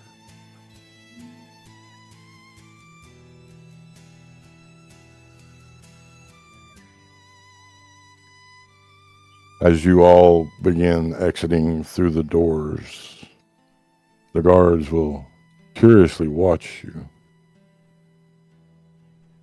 But you were allowed to pass the inward guard, so surely everything must be okay. One guard will stick his head in. Hey, where'd they go? And step through the door, passing you, Vera, as you exit. Y'all are outside. What would you like to do? Run for the skiffs. Are we able to see the skiffs? No. It's a little bit of a jaunt. Lenore knows where they're parked because she met the caravan there. She's just gonna book it, follow the bunny. Do you say anything or do you just run? She's just kind of going. Illuminate will follow. But she's going with purpose. She looks like she knows where she's going. As the guards start to look a little confused, I drop 4 gold pieces onto the ground. We weren't here. And I turn and go. Man, cookies and gold. These guards are spoiled. Make a persuasion check, Damn it! and I will make the counter check. That is a 10 plus 4, 14.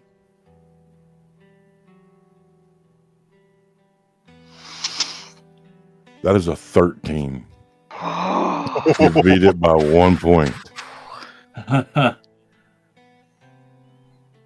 Do they pick up the gold, I assume? Is that the idea? You don't know you're running away. It's hard to say.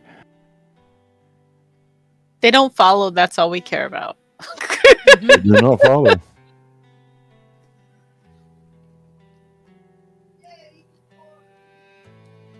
Y'all make to the skiffs. What do you want to do? Lenore will look at, we'll crouch down so that she's more eye level with Nyx. You're more familiar with these skiffs. Pick a good one.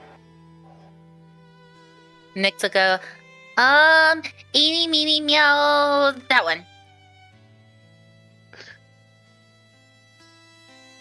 And she'll just randomly pick one. Are they big enough to hold all of us, or are we Mhm. taking multiple? Yeah, they're large. Okay. Are they on the so I'm full stop. As a skiff in my head, I'm picturing, Tatooine. But Oh, really? are the that's just what's in my head, Tatooine. But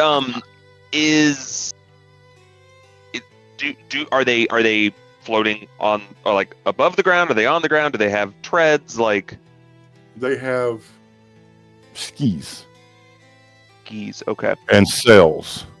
They glide Okay. over through the sand. Okay. It's like a pontoon boat, but for sand. That's Okay. cool. At this point, I need Nyx and Kagan to roll insight checks.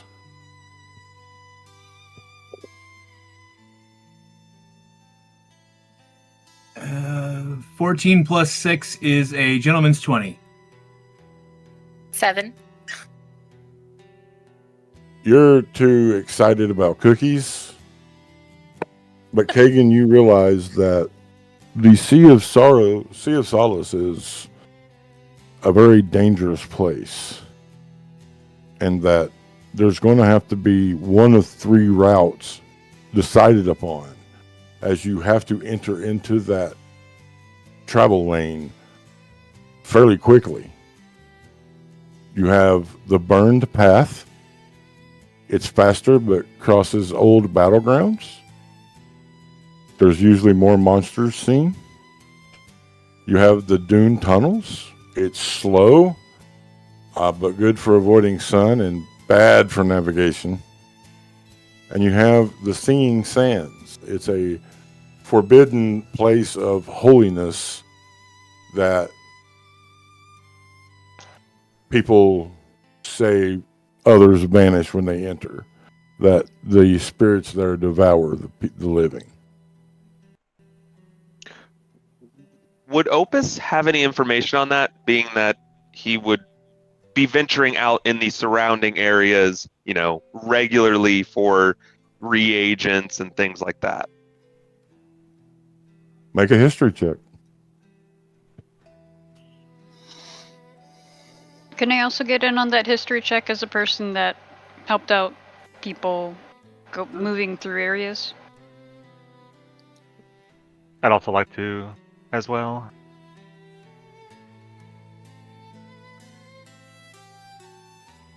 So I got a 12. Okay. Lenore?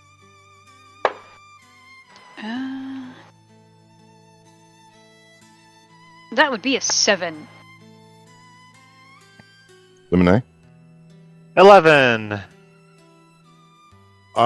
You have heard of the Burning Path, Opus?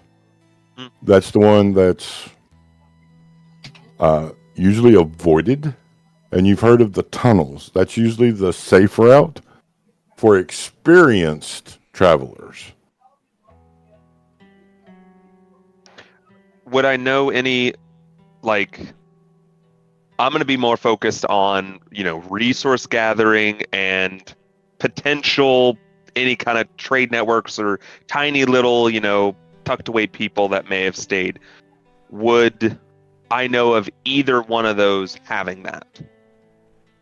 No, your main trade comes from the kingdom of Al-Hafara, and that is basically all 3 paths can take you there, or they can take you across the desert. So that's where you would be doing your trading, is with the people of Al-Hafara. Okay, gotcha. Quickly, we have 3 choices. We can take the Burning Path, which goes through old battlefields. More dangerous, but faster. Lots more potential of creatures. The tunnels, which are slow, but hard to navigate, but provides more protection. Or what was the name of the third one, Tier? The Singing Sands. Or we take the Singing Sands. It is place of old gods. It is holy. People often go missing there, but given what is happening to us, crapshoot, I think. Now, next, the Singing Sands would be sacred to you, as you are from Al-Hafara. This is a very holy land. Okay. What do I know about the Singing Sands in regards to it being holy? Is it like one of those places people go missing because they're not supposed to be on there? Or is it like something traveled a lot where people try to get like holy guidance or... No, it is a place where when people go in, they don't come out. And it is believed that the ghosts of the spirits of the dead devour the living to add to their numbers. It is a holy place, but it is a forbidden place. Well, we don't go to the sands, Meow. You don't travel there, Meow. How much faster is the burning path?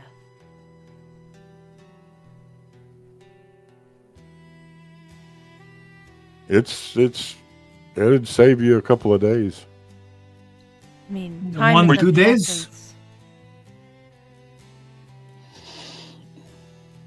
Also, old battlefields are good for finding things, useful things. I'm not afraid of monsters. Things are nice. Minkus? Minkus likes things. Things.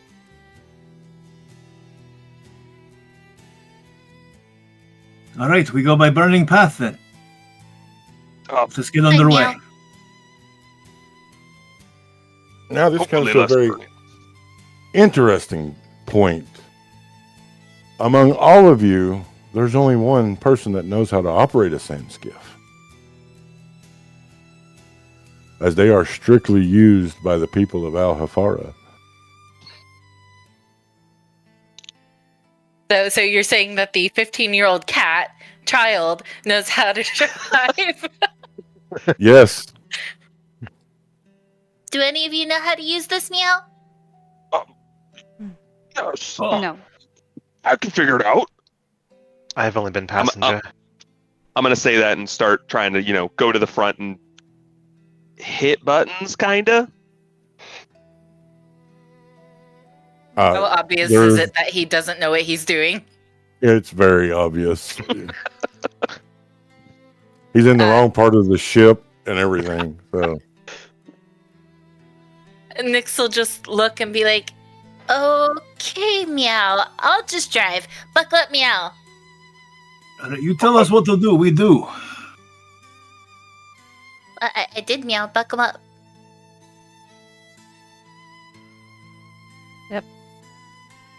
Favor's gonna look at her shoes. But they tie. Oh, okay. Lenore's just gonna grab Gara by the wrist and drag her onto the skiff. She mentioned buckles, though. Is a buckle meow different than a normal buckle? Would you have said that? So you said that out loud, right? She's asking Lenore. Oh, It's not any different. It's a safety device for passengers. would Opus have heard that? Oh, she's not trying to Make a be quiet. perception check. Yeah. Okay. Okay. Still perception tier? Yeah, perception. Yeah, okay.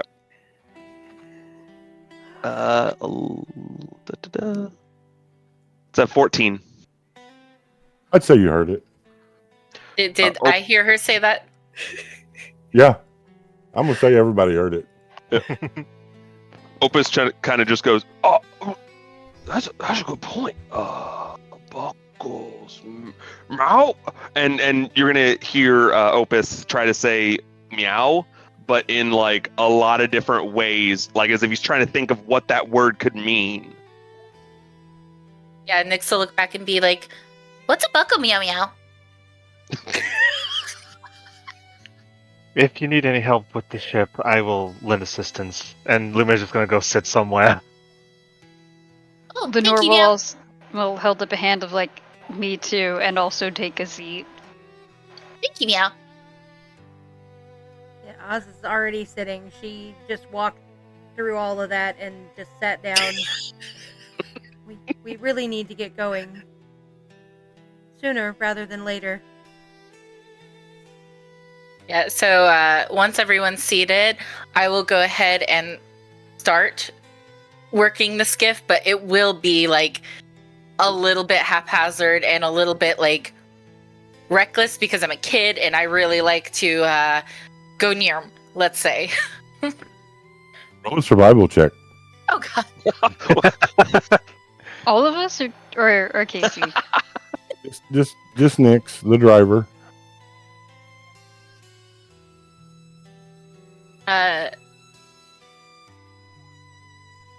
Oh no. That one. So it becomes a 7. A 7. That's a number. That's a Uh-oh. number. Hey, above table, cleric, you can guidance yourself. Wait, really? Yeah, Uh-huh. you Right. can. Okay. Can we do that, please? No. Oh, dang it! Too late. I'll keep that in mind. Several things happen. You hear bells tolling, the alarm bell. People have noticed you're missing. You hear screaming and running of angry individuals, the sound of armor chinking as the guards realize you walked past them. In this moment, the excitable teenager behind the wheel of a very powerful vehicle will, for all lack of a better term, floor it, causing the skiff to literally raise up and fall back. I need everyone to make deck saves. Oh my god.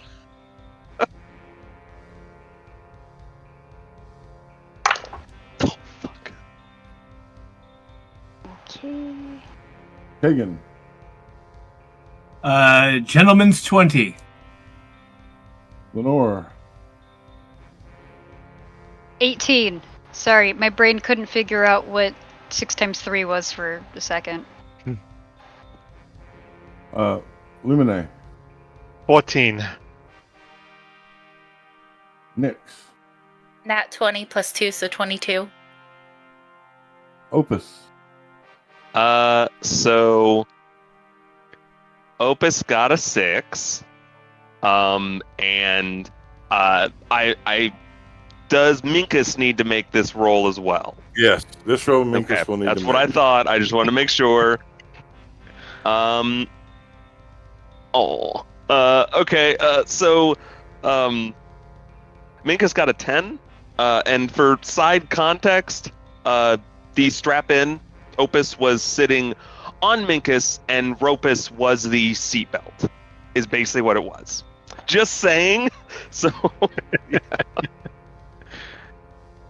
Oz'zariah, 19. Bayra, 8.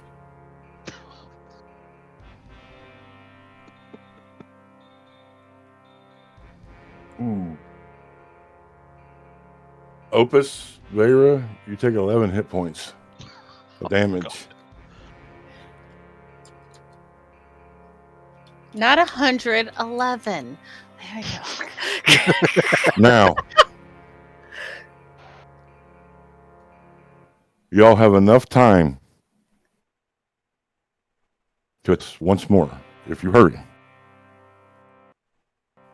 Nixel, I don't know how she necessarily landed, but since it tipped over and stuff, she would hurriedly scurry and be like, "Sorry, meow, let's get into the next one. I'll be gentler,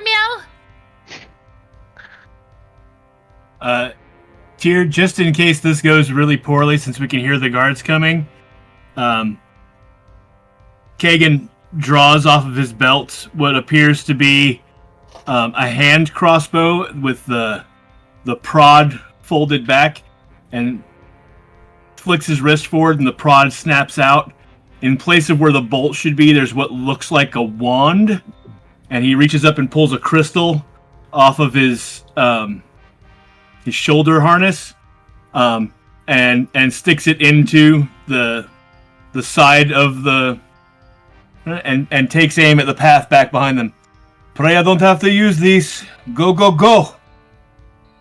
Yep, Lenore's booking it behind next to the whatever skiff the cat chooses next. Just the very next one, like whatever's right next to us.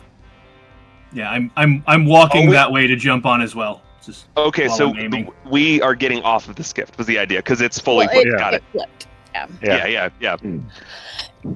Yeah. Favor's gonna crawl out and just mutter, "I would have rather had a punch in the pecker," and make her way to the next skiff. Lumi's gonna trail behind a bit and make sure no one gets left behind, basically. Just keep everyone moving along. Oh, Minkus! Minkus, watch out! And after looking for Minkus, worryingly, we both Opus and Minkus rush onto the second skiff. Minkus got flipped over. Is he able to actually get up by himself?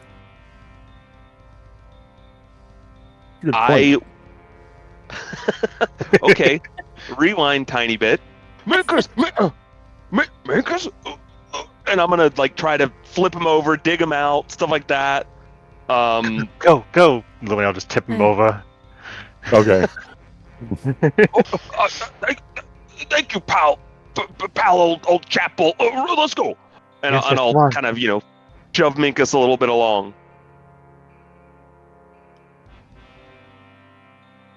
So once everyone's on, Nyx will get ready to drive again and be like, "Is everyone ready, meow?" Go! We're good. Okay, and then in a very delicate way, she'll just and try to push forward slowly. All right, make a survival check. Oh my gosh. Hold on.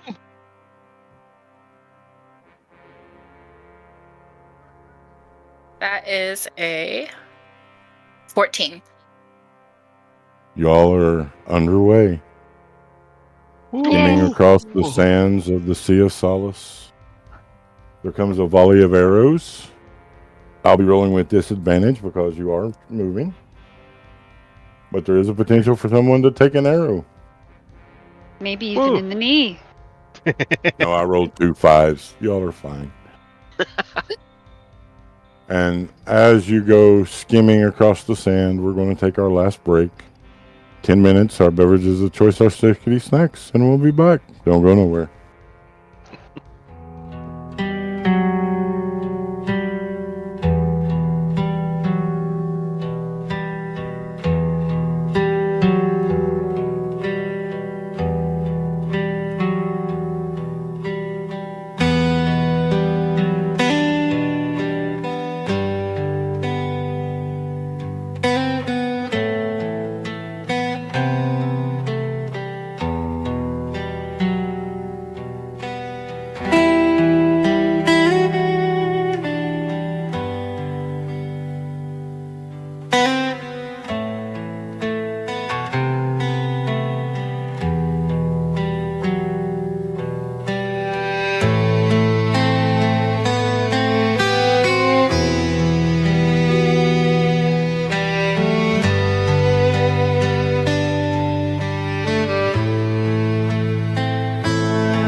And we return. The Sea of Solace, a lone skiff, making its way deeper into the desert, taking the route of the burning sands. It is quiet. It is calm. The hubbub and angry, rioting people behind you, the voices have faded. There's a warm breeze that blows, bringing the scent of jasper. What would you like to do, Vera? I'm gonna reach over and cure Opus for 17. Thank you. What is your name again? They call me Vera.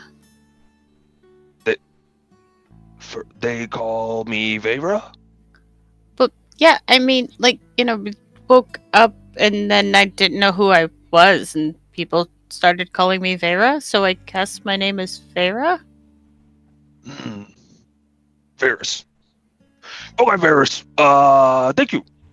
And I'm gonna start digging into Minkus. Okay. Slip them open. Start. Yeah, I'm just gonna start, tauntaun and yeah. No.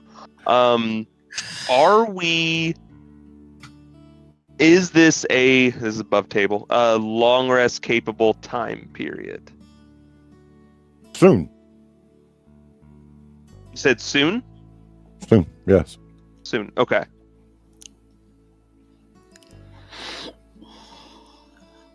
Nick will turn around and be like, "Is everyone okay, Meow?" I'm a little beat up, but I can take care of it later. It's fine. Just don't flip us again, please. I'll try not to, Meow. Thank you, Meow. She'll look a little puzzled at Vera. Vera's trying to figure out if it's a cultural thing or not. So.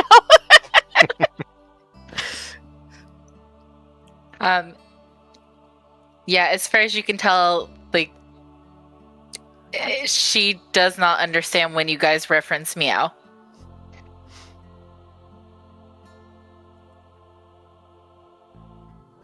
All right, next. Special roll. You're going to roll a 1d6. This is to determine if the weather cooperates, how the travel goes, if you make it to the first safe spot where you can take a long rest. Okay. 6. Oh. You hear rumbling, groaning and gurgling as a sandstorm begins to blow up. It is coming right for the skiff, and there is nothing you can do but endure it. Well, As guys, the sandstorm hits, each person will take 4 points of damage from the burning sand.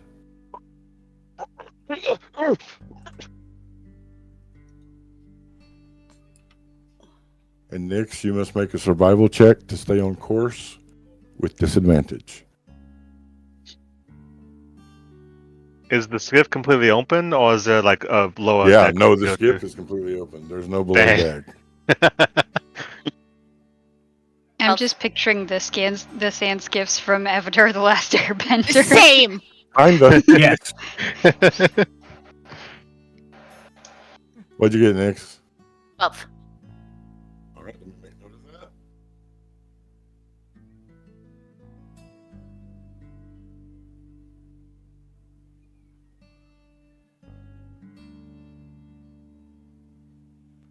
Luckily, sandstorms don't last long. After about 15 minutes, it's gone.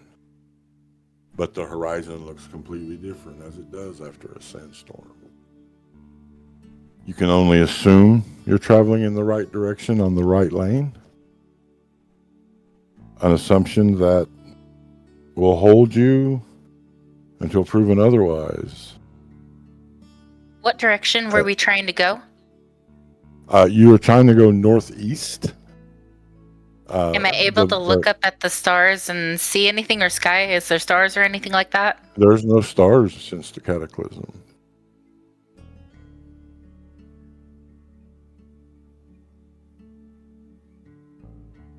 Well then. Is everyone okay still, Meow? That was a pretty substantial storm, Meow. Oh, aside from all the dust, I'm fine. Lenore's just gonna shake herself out and get as much sand off of her as possible, which is not going to really help too much until she can get a bath, because it's now trapped in her fur. I'm going to heal myself at this point.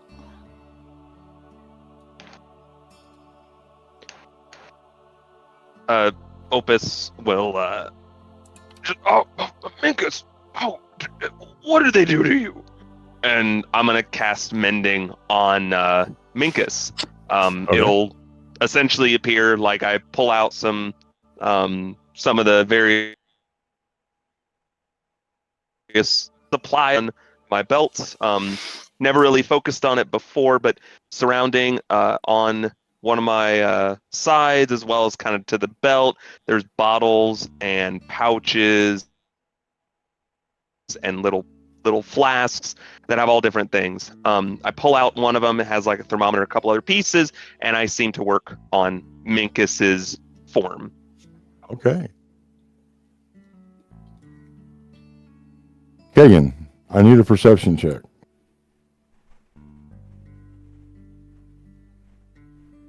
That is Also need one from 18, Opus. 18? Perception? Yeah, 18 plus 6, so 24. 24. All right. I got a 15. Kagan, Opus. You begin to hear a soft humming. Almost akin to that vibratic noise like a tuning fork. It will take you a moment, but you will realize it's coming from each of your pouches, from a pouch on your belt, each of you. Both of you. What? I go digging in a pouch. Yeah, after kind of Minkus has settled, I'd start opening the pouch and pull out. You each pull out a piece of the crystal heart. Gods, what? And I want to, like, what am I seeing? What do I see with it? It is just humming. You can feel it vibrating. There's no change in color, no change in, it's not glowing or anything. It is just humming. Hey, And it Tyr, is at this, yes? I was going to say, I'm going to try and, I point it ahead of us, and then I start moving it across the horizon to see if the humming changes as I point it in different directions.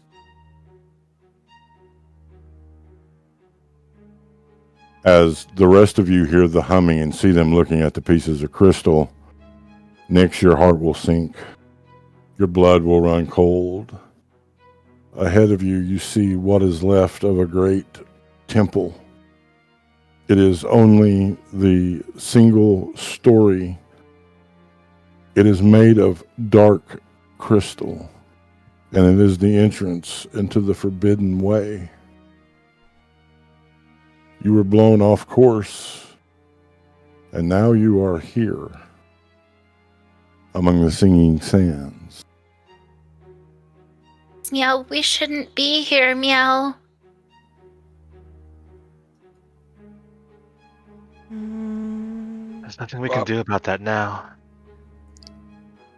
I'm pretty Maybe we are supposed sure. to be here, though, given what's...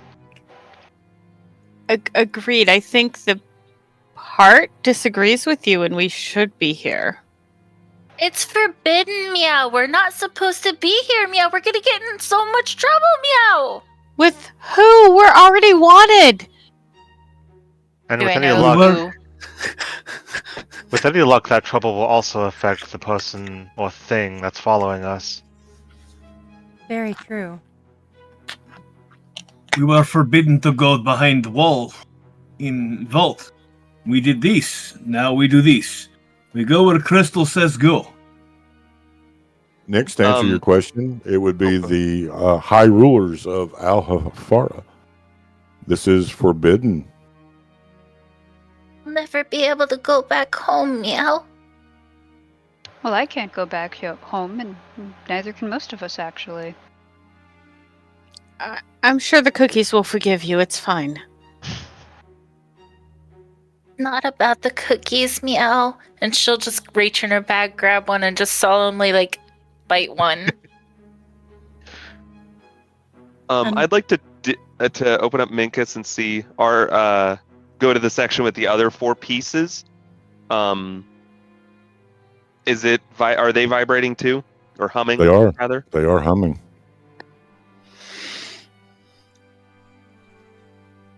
Illuminae would try and go over and pat Nyx on the shoulder, try and console her a bit. She'll just look at you and be like, "We're all gonna die, meow, or disappear, or whatever happens, meow." And her ears will go down too, and she'll just look so sad. Whatever happens, we'll meet it on our feet, and together. She'll just continue eating her cookie, looking so sad. There are worse things than death. Like what, meow? Undeath? Yeah. Being trapped in your body while it's being controlled by something else. I don't know. Or slowly consumed by something else. Yeah, so every time that one's much worse. And I would be pointing at Vera when you said yours. Every time you guys suggest something or say something, Nyx's eyes are going to get bigger and they'll start watering more and more.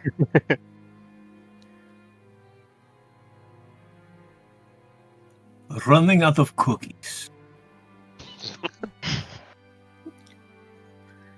Maybe she should ration her deities. Well, the way I see it, we have 2 options. Either we go the forbidden way, or we try to backtrack and get back onto the other one. The temple looks sturdy. Let's go there. I agree. Press on. Sooner we get to mountains, better. We can't Don't waste think any I time could do that, backtracking. meow. Someone else needs to drive, meow. And she'll step away from that and go to a different part of the skiff. Actually, us coming here might not be a bad idea, actually. If anyone's following on the other skiffs, then they're less likely to come here because it's forbidden. She has a point. Unfortunately, Sandstorm blotted out our back trail, so... And if whatever is chasing us to kill us, less collateral damage. We don't want a bunch of other people around. It's clear it only wants us. We should keep the casualties to just ourselves. How far away does the temple appear? I know in the desert it can be misleading, but does it look like we can walk, or do we actually need to try to figure out how to run the skiff now that Nyx is like, nope, I'm done? You can walk. Okay. Nonetheless, I'm going to try and step forward and mimic what I saw Nyx doing. Keep the skiff moving. Okay. This will be a survival check with disadvantage. Can I help to make it a normal roll? How would you help? I don't know, actually. Point over the shoulder. No, that one. Do no, that one. No, I think it was that one over there. Add doubt. Press X. Well, I rolled a 17 and an 11. So I'll take the 11, and with my survival is +6, so that makes 17. It is awkward, but it is herky-jerky, like someone learning to drive a stick shift. But you herky-jerky the skiff up to the temple. Oh, I really think we could have walked for this. But, Let me out. Yes, Yours but will then be we have to falling. walk back to get skiff again in morning. This way, we can maybe secure it and mask our presence a bit and go inside. Tears will be falling down Nyx's face just slowly, but you won't hear anything. It'll just be a silent cry. Oh, don't be so scared, little one. Think about it this way. If the temple kills all of us, then whatever is chasing us will stop its relentless thing, and everyone else that we know should be absolutely fine. I'm sure the temple will be less painless than whatever's following us. Nyx will just look over at you guys, or look up at you guys since you're taller, and just be like, "But you don't know that, Meow. You don't know what I know, Meow." He's all right, little kitty. I protect. You be fine. What do you know? Share. You don't want to know, Meow. Trust me, Meow. No, Ropus, help me. Help me out. Given And the you'll situation see- that we're in, it might be better to share. Ropus is gonna kind of like pat you on the head, like as if you were like, it's okay. Oh, that's what you were telling the rope to do? I thought you were going to restrain her so we could just go. You were a pal. No. I totally misunderstood. I'm sorry. Some of us So won't pecker punch. Nyx will just be like, I warned you guys, Meow, and then just start going into every story she knows about this area. You're muted. You're Yeah, I muted. think- Yeah. Once upon a time, this place was considered to be a dwelling of gods. And after the cataclysm, it is considered forbidden and cursed land, that the spirits that dwell here are the spirits that devoured the gods, and they devour the living that enter. The temple is said to be cursed, that any that enters becomes undead and forever walks the world as a mummy. The old wives' tales talk about giant frogs that peel the skin from individuals, and nasty scarab creatures that are as big as a house, waiting to prey on the weak and the vulnerable. It is not at all a pleasant depiction of what lies ahead. But the scariest part is, it could be true.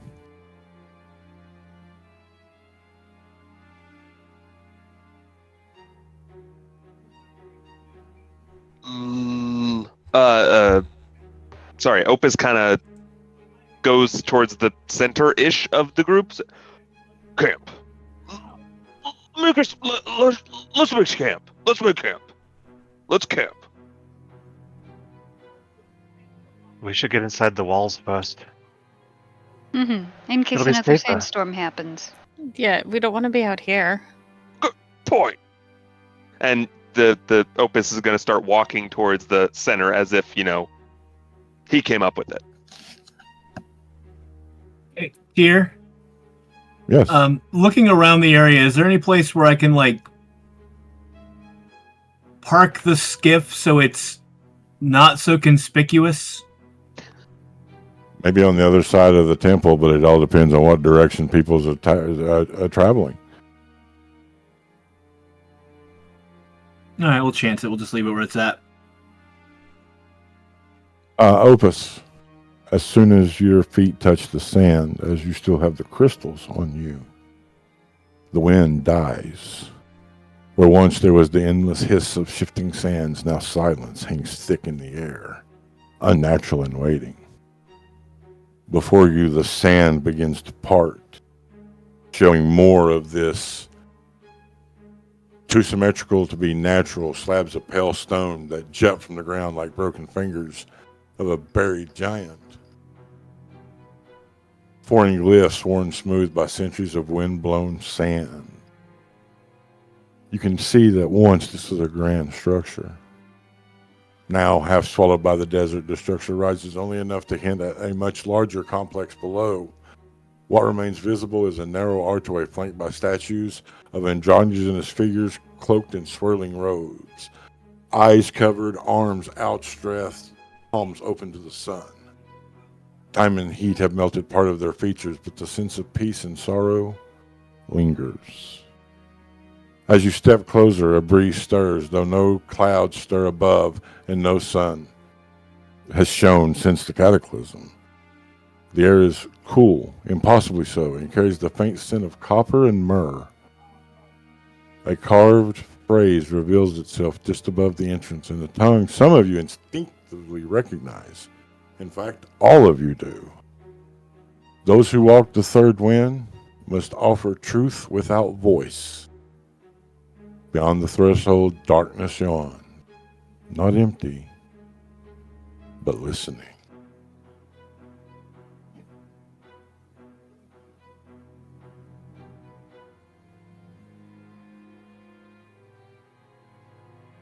So, oh, go ahead. Just mumbling, what could this mean? So the sand under me didn't go away. No, not It under was you. more of No. like almost like a parting in front. Yes. Gotcha. Okay.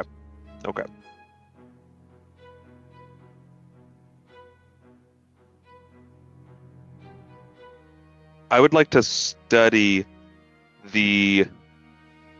So do I? Can I? You said we could all read it. Do I recognize the language though?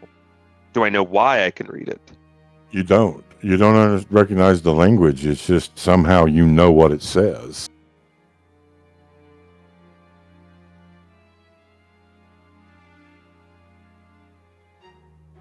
Truth without speaking, that's interesting.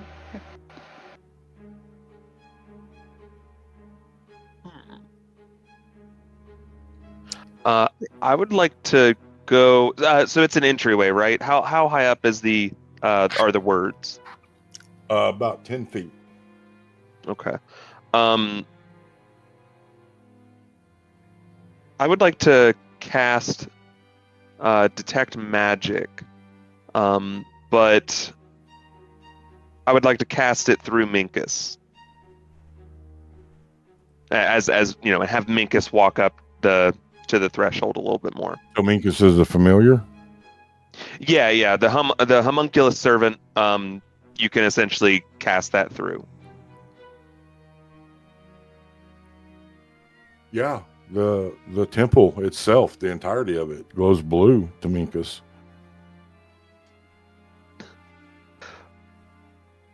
Minkus, what do you see? It is abjuration magic.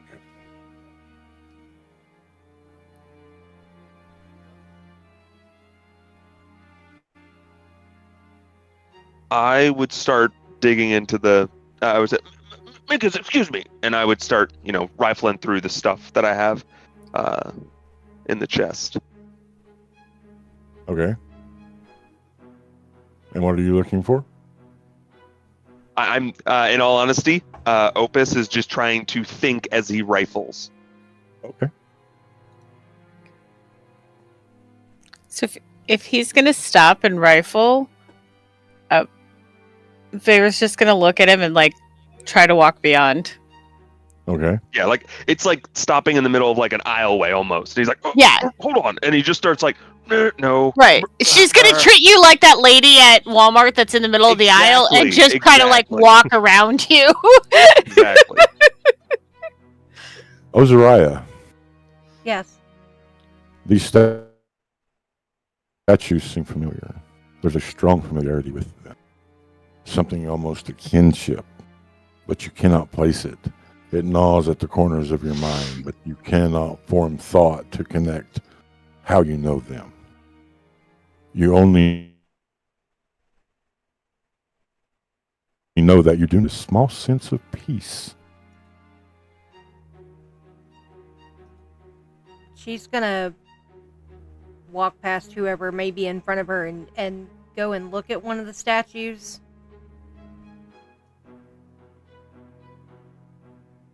I know you said their eyes are covered, their hands are, and the features are somewhat gone because of sand and heat and everything.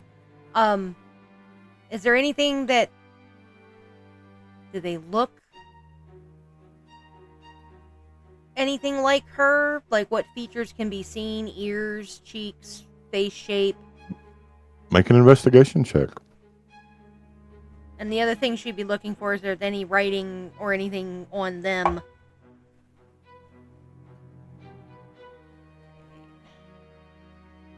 Uh, 19 plus 3, 22.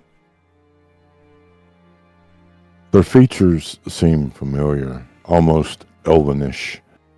They are somehow calling to you, Oz'zariah. They are somehow beckoning you. They are somehow akin to you. As you move closer looking for writing, you can see that there was once words, but the sand has since eroded. But you get a feeling of camaraderie. So much so that there would be a small chuckle in the back of your throat that you could not control. As if you are remembering without remembering, knowing without knowing. Am I able to hear her chuckle? Make a perception check.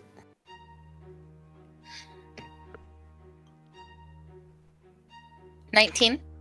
Yes.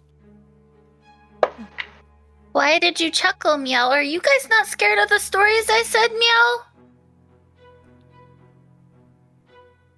Meow? It's not that. There's something about these statues in particular that I recognize them. There's something peaceful.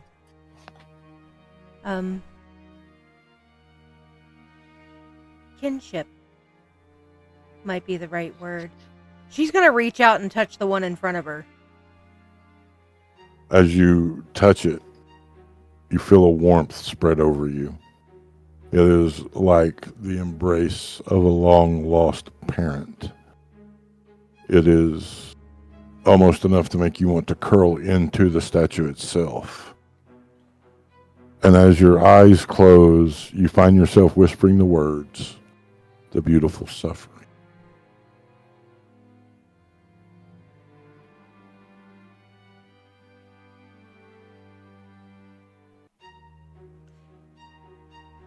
Am I right? It's like these statues for her are welcoming. It's a and like deep. So yeah, you guys are gonna hear her say the beautiful suffering. I don't discredit your stories, Nyx, but I think we'll be safe here. Don't know why you think that, Meow. If Do you I felt what believe her? Make an insight check, Nyx. For the record, Lumine would have gone with Vera, like, closer towards the entrance. 18. Oh yeah, you believe her. If you could I feel what don't I feel know. right now. Go ahead. Sorry. Nope. I don't know why you think that, Meow, but I believe you, Meow. If you could feel what I feel in this moment, it's like getting a hug from a parent. Or the one that you love the most.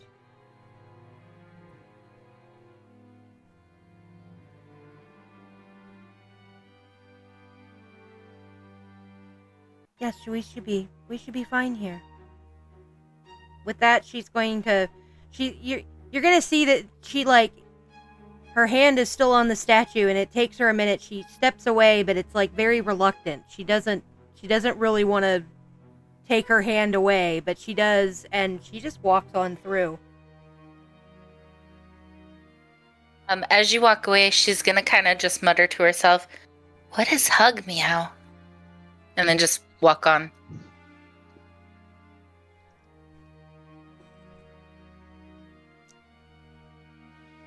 Are all of you going into the temple? Mhm. Yep. As you step across the threshold, the desert left behind, the air changes. Cool, dry, unnaturally still. Your footsteps fall on smooth stone veined with silver and black glass. Worn soft by time, yet untouched by sand. The walls, curving gently inward, like a vessel. They bear no dust. Not even insects stir here. This place has not been forgotten. It's been waiting. Dim light trickles down through unseen slits above, casting dappled shadows like ripples of rain. Strange wind chimes hang from iron chains overhead, but they do not move. And yet the faint sound of music seems to breathe through the chamber, like distant flutes echoing from the bones of the earth. The temple stretches deep, its architecture curving in spirals and crescents. Stone benches line the outer ring, each one engraved with different symbols, moons in various phases, birds in flight, open mouths and closed eyes. At the heart of the temple of this room lies a circular dais, encircled by 3 large archways. Each arch bears a single word in ancient script, going faintly. Again, you all recognize the language, though you don't know why. The arches read silence, memory, and oath. Behind the dais raises a massive cracked mural, faded with time but still imposing. It depicts a cloaked figure with the wind swirling from their fingertips, one hand raised to the sky, the other cradling a flame in its chest. Around it are kneeling silhouettes with their mouths sealed shut by ribbons of light. And there, embedded in the center of the floor, is a hollow depression shaped like a heart, waiting for something to be placed or someone to kneel. The deeper chambers are sealed with heavy stone doors and hum faintly with ancient words. You feel watched, but not in malice, but in quiet judgment, as if the temple itself is weighing your soul. This is not just a room. It is a place of covenant, a sanctuary where truth was once spoken without words, and may yet be again.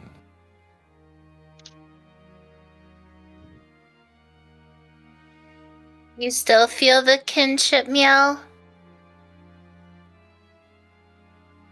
Does she? Yes.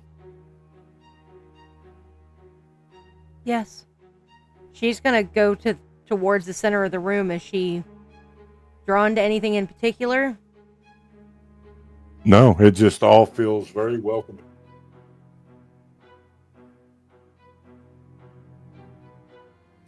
So Nyx will look around and be like, "Do you guys feel kinship too, meow?" Good question. Do we? No, not like Nyx does. You will feel that this is a place of sanctuary and safety, but you will not feel that internal drawing like Oz'zariah does. Favor wants to walk towards where you said it looks like a heart or something goes there, Yeah. and to inspect it a little closer. All right, give me an investigation check. Lenore will answer Nyx with, I feel safe, but I'm not sure if I feel kinship. It's a divot. I got a 5. It is I think- a heart-shaped hole. Can I put my hand down in it? Yeah, nothing happens. This almost looks like that crystal heart that broke. Don't you think? Yeah, Oz'zariah was walking in that direction, so looking at it, does it look like when the crystal heart was whole, it would have fit there, or does it look more like a spot, like you had mentioned, like a spot that somebody would kneel? Make an insight check.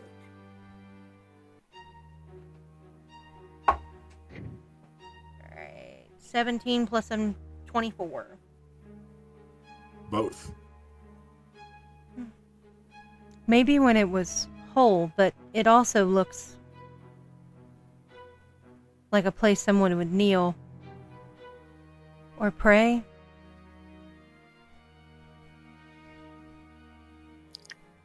So just to verify, sorry, go ahead. Go on. Just to verify, the only one that answered Nyx was Lenore, right? Yes. Okay. Since she's already down there because she was touching the hole, Vera's going to try to get in position to kneel, to try to figure out what Oz is talking about. Be like this, and just try to like move her body into like a kneeling position into the hole. You do. Something like this. Yes.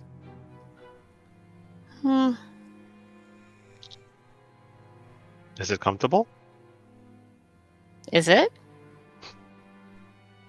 It's not uncomfortable. I don't know if I would do that, meow.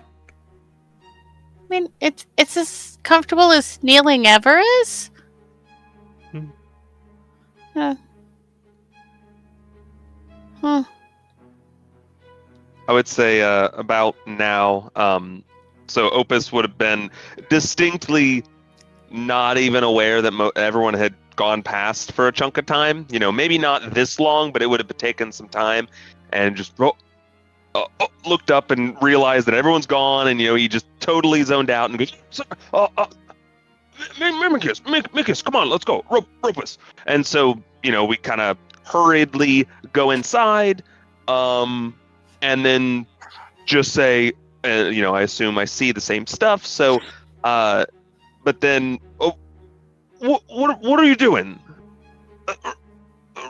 Ropus? Go see what they're doing. And he's going to kind of go over to you guys and probably try to, like, it's going to seem as if, like if it was a snake, it's going to seem as if the end of the rope kind of is examining where you're kneeling and why you're kneeling.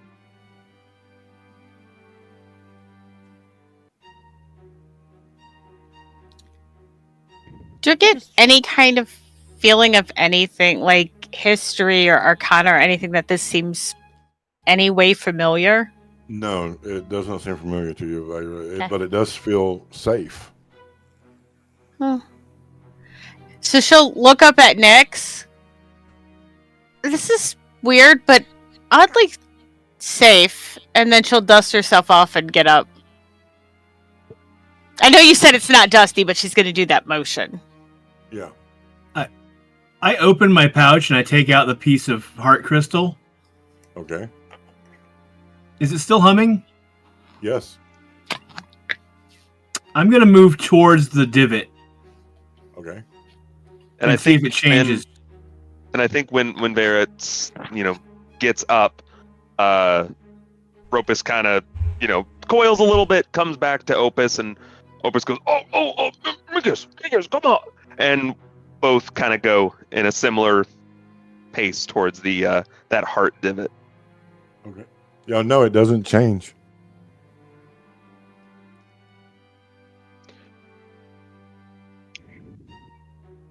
Do you think perhaps we are supposed to put the heart back in place?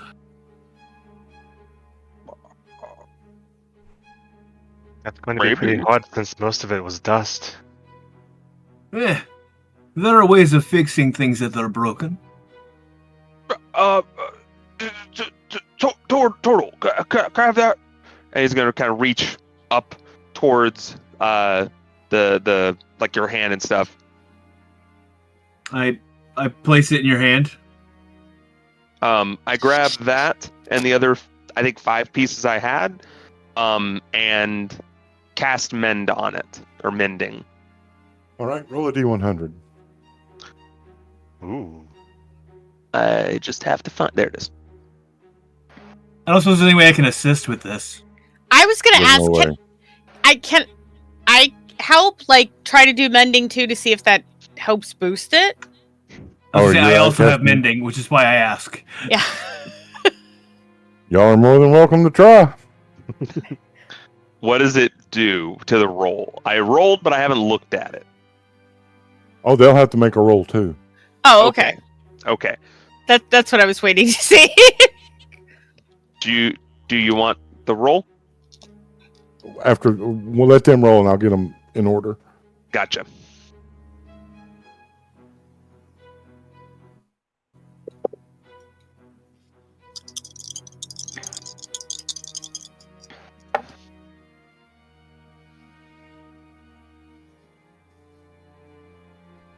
All right, Opus. 6. Bayra. 92. Oh my god. Lock. If you say 50, 77. Okay. I was like, if you say 50, like I'm gonna lose it. The heart crystals vibrate in your hand. The mending spell does nothing. But the vibrations become stronger to the point of you have to release. As the pieces land in the divot,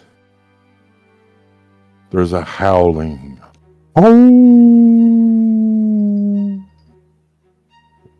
There is a wind that rips through the temple, almost knocking you all to the ground.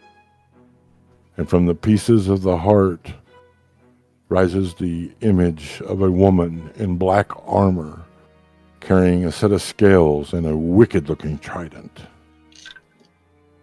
I am her servant, the keeper of secrets and truths. You have called me from my slumber. Pass the test, and knowledge is yours.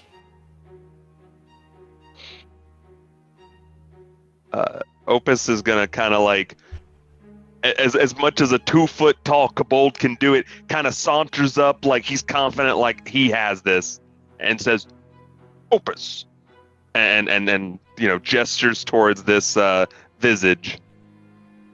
Tyr, real quick, you said scales and trident. Are you meaning scales as in like lizard scales or like weights?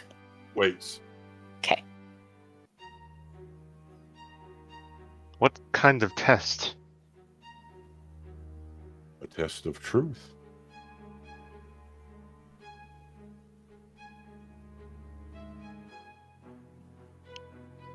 I have nothing to hide. You can test me. Oh, I will test you all.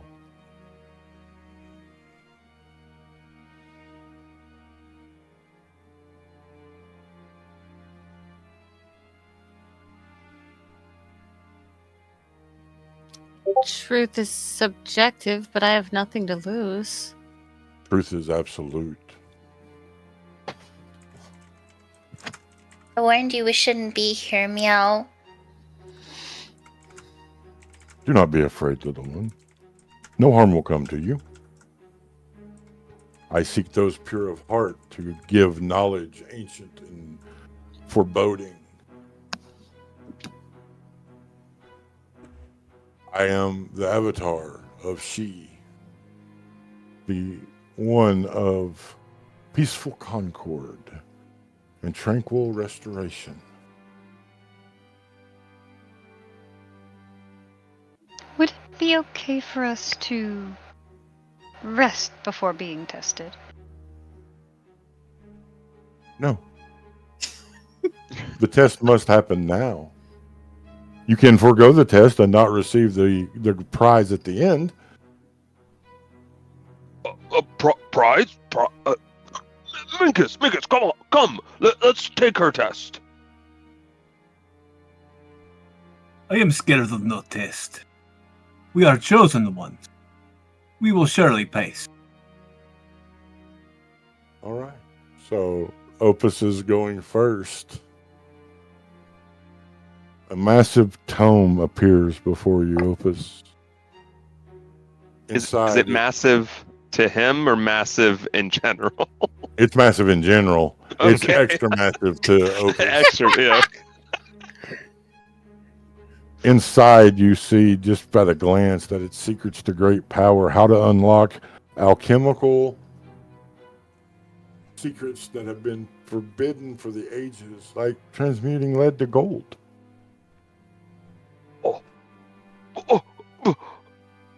And I'm gonna like jump on it, like not jump on it, but like, you know, lean into the book to try to absorb anything I can. You know, read through it. I am enthralled. Every time you turn a page, you lose a memory. And you know you lose a memory. The memory of your first alchemical experiment. The memory of your mentor's name. A song that you once loved. I would say I slow. What am I understanding? Theoretically, I'm gaining something or I'm reading something. You understand that the price of this information is the memories that make you who you are.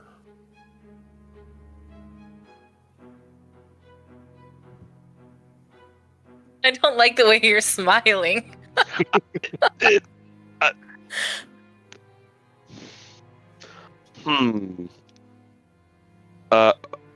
Opus like slows down, kind of like almost, you know,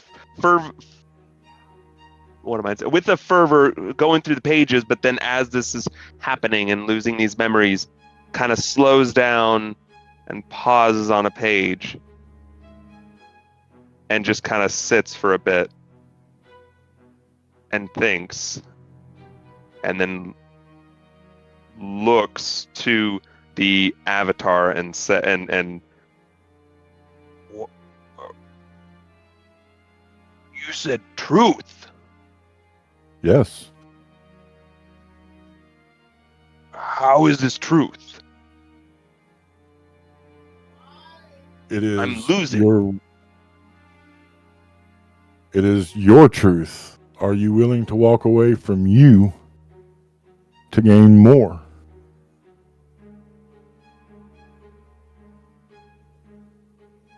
Yes. And I'm gonna flip one page. Or You like, don't you know, I'm remember. gonna finish the page, you know. You no longer remember Minkus.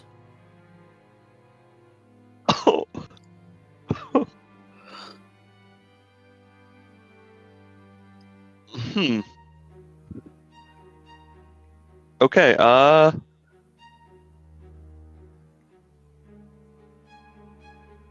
I think it is the tome. Is the tome like floating or on a pedestal or something? It's floating. Floating. Okay. Opus kind of, you know, flips. So I don't, you know, I don't realize what I lost. It's. Oh no, it you is. realize. You see it fading away. It's like Minkus's name is right there, and you know it's going to fade.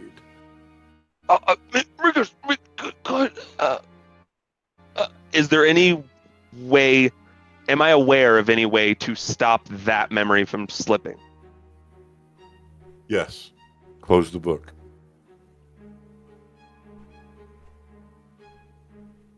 I close the book.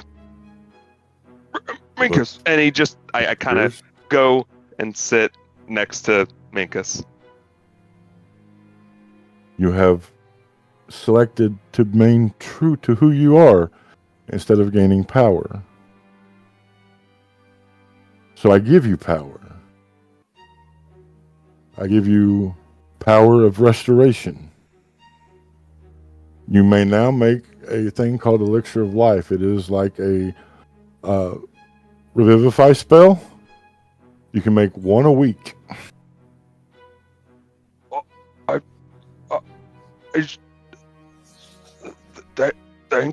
Thank you.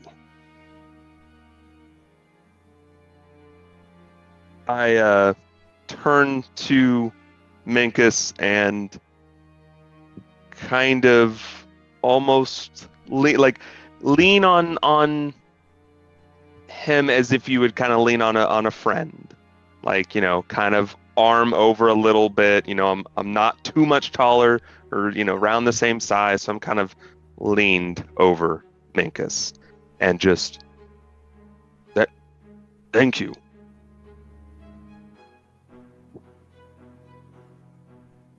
The voice will cry out, "Who's next?" I will go. Be strong, Chief. Step forward.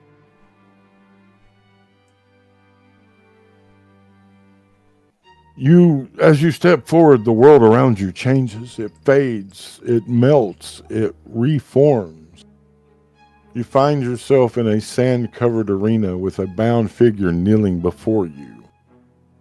It is the writer. Specters of fallen comrades circle the arena, urging vengeance. They are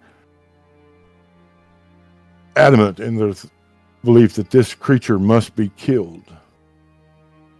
You're handed a blade. You cannot speak. You cannot move. You have two choices.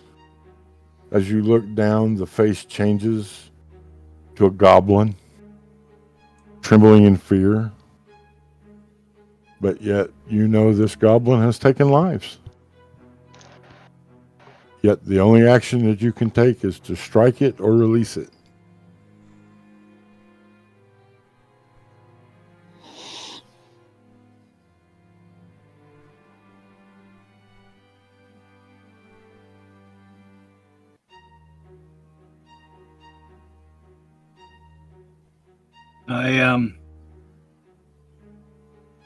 Where did I write that down at? Oh.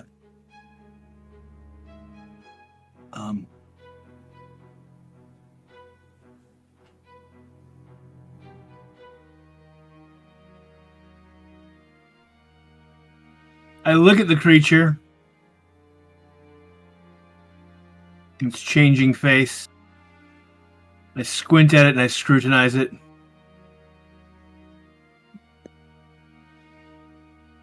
I raise the blade up.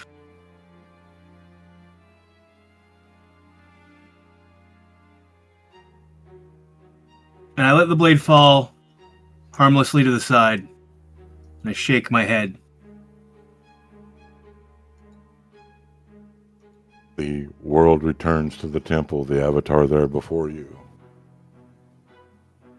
Truth lies not in justice, but in understanding. And discovering that we are all something outside of war. There is no glory in killing a foe you did not defeat yourself, especially one who is unarmed and on their knees.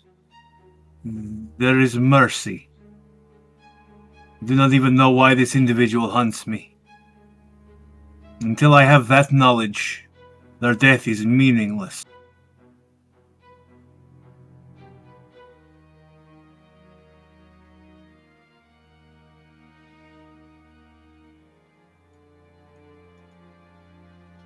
They will hand you their scales. With these, you cannot be deceived. 3 times a day, you can see the truth in any situation.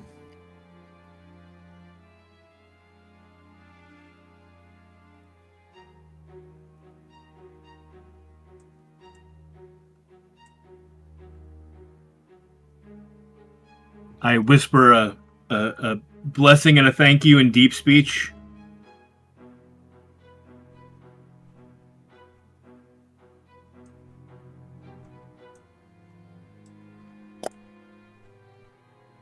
Who's next? Nyx will like hesitatingly walk forward and say, I'll go, meow.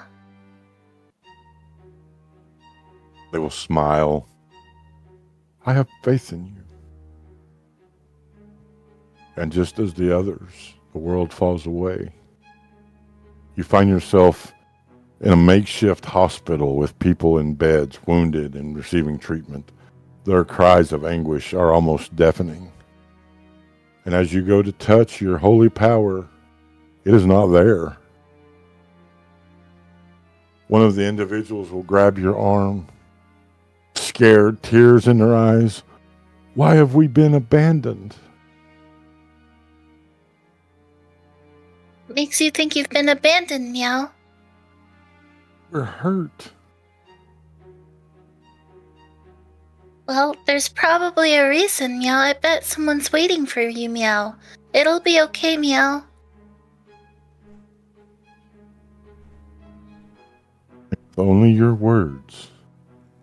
You bring a little bit of comfort to this soul. You have found that one must lead with conviction and not power.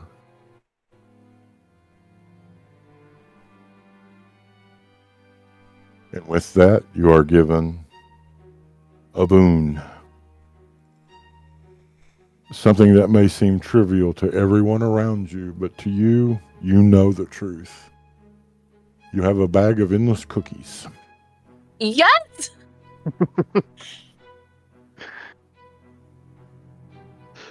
Endless cookies. Is it all different type of cookies, or is it a specific type of cookie? Oh, all different types of cookies. You just think what cookie you want, reach your hand in. Endless I'll homebrew it deity. in D&D Beyond. Like, yes.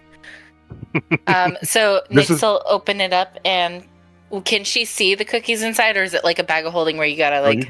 you can see the cookies. So you'll see her ears perk up and be like, Oh, thank you, Meow. This is the second food item I have created. I created a bag of cheese for Miv. That's Lenore's mom, Locke's partner, my bestest friend.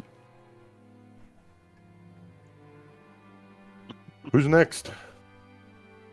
Lenore will step forward. Step forward, Lenore. You're transported deep into a forest. It is dying. There is blight everywhere you look. Every tree crying out in pain. Every animal looking to you for salvation. There are not enough resources to save it all. You must choose what to save. The soil, the creatures, the grove? Or do you step away and allow it all to run its course?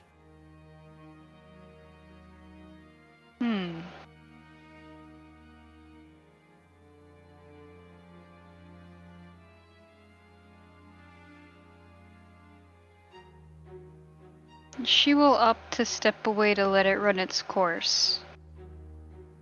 Logicking that saving one thing won't necessarily save it for very long, because what'll it be? What'll be its resources when it's the only thing left? And you embrace that the world will heal itself even without the interference of man. You are given a dragon bow. Ooh. Who's next? I'll go.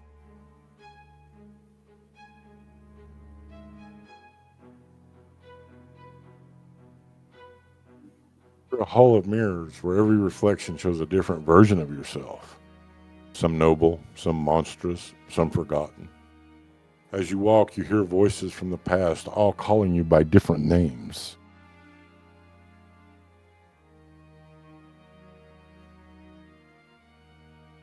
As you look at each mirror, there is a different form of you.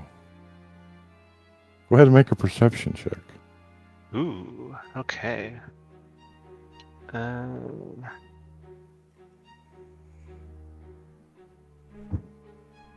that one and +2 for 3. The mirrors. Yep, those are mirrors, all right.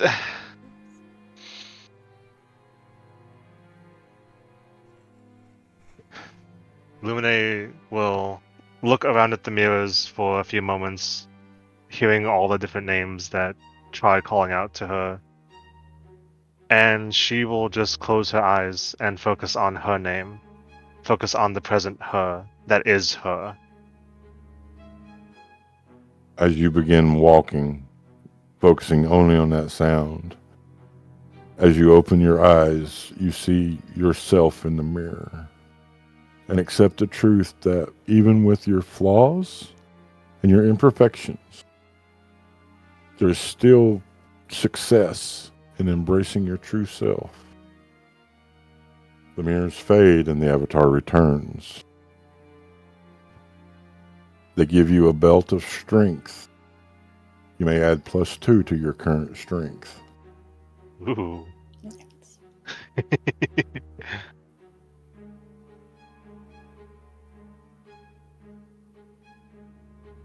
Next. So Vera's gonna look at Oz'zariah.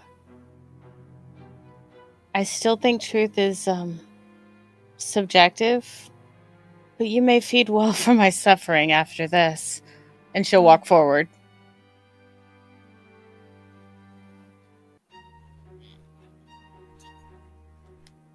You are shown fragments of your forgotten life.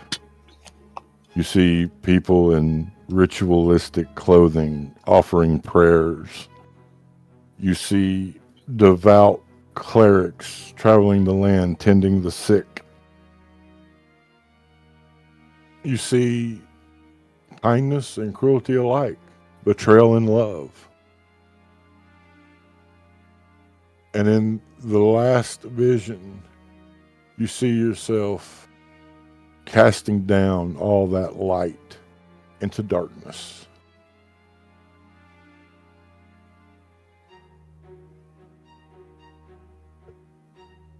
You are handed a scroll and a quill.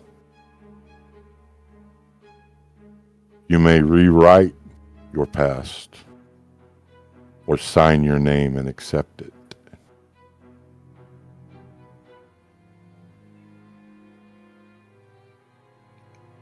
She's gonna look at it for a second,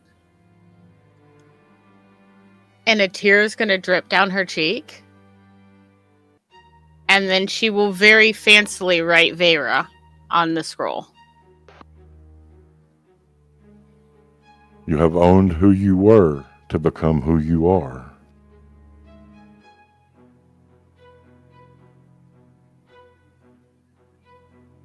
You are given a scroll that when you open it and read it in silence, you can now misty step 3 times a day. It is symbolic with no longer being where you were as you have moved to where you are.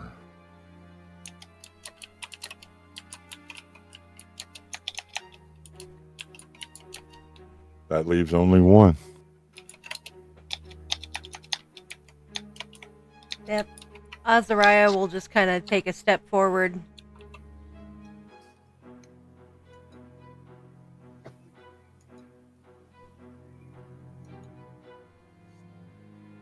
You are shown this group of people and how you all awoke in the rubble and the dust and the ash. You are shown how you all, over the last 8 cycles, have forged lives and friendships among these lives.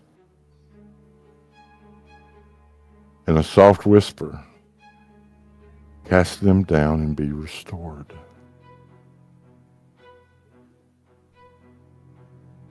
No. Cast them down and be rewarded. No.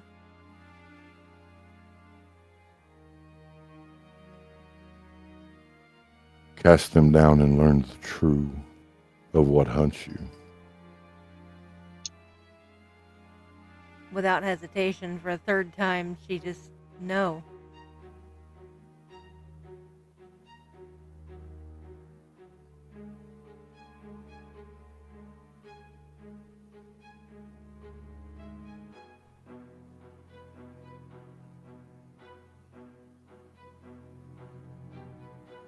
You learn the truth that sometimes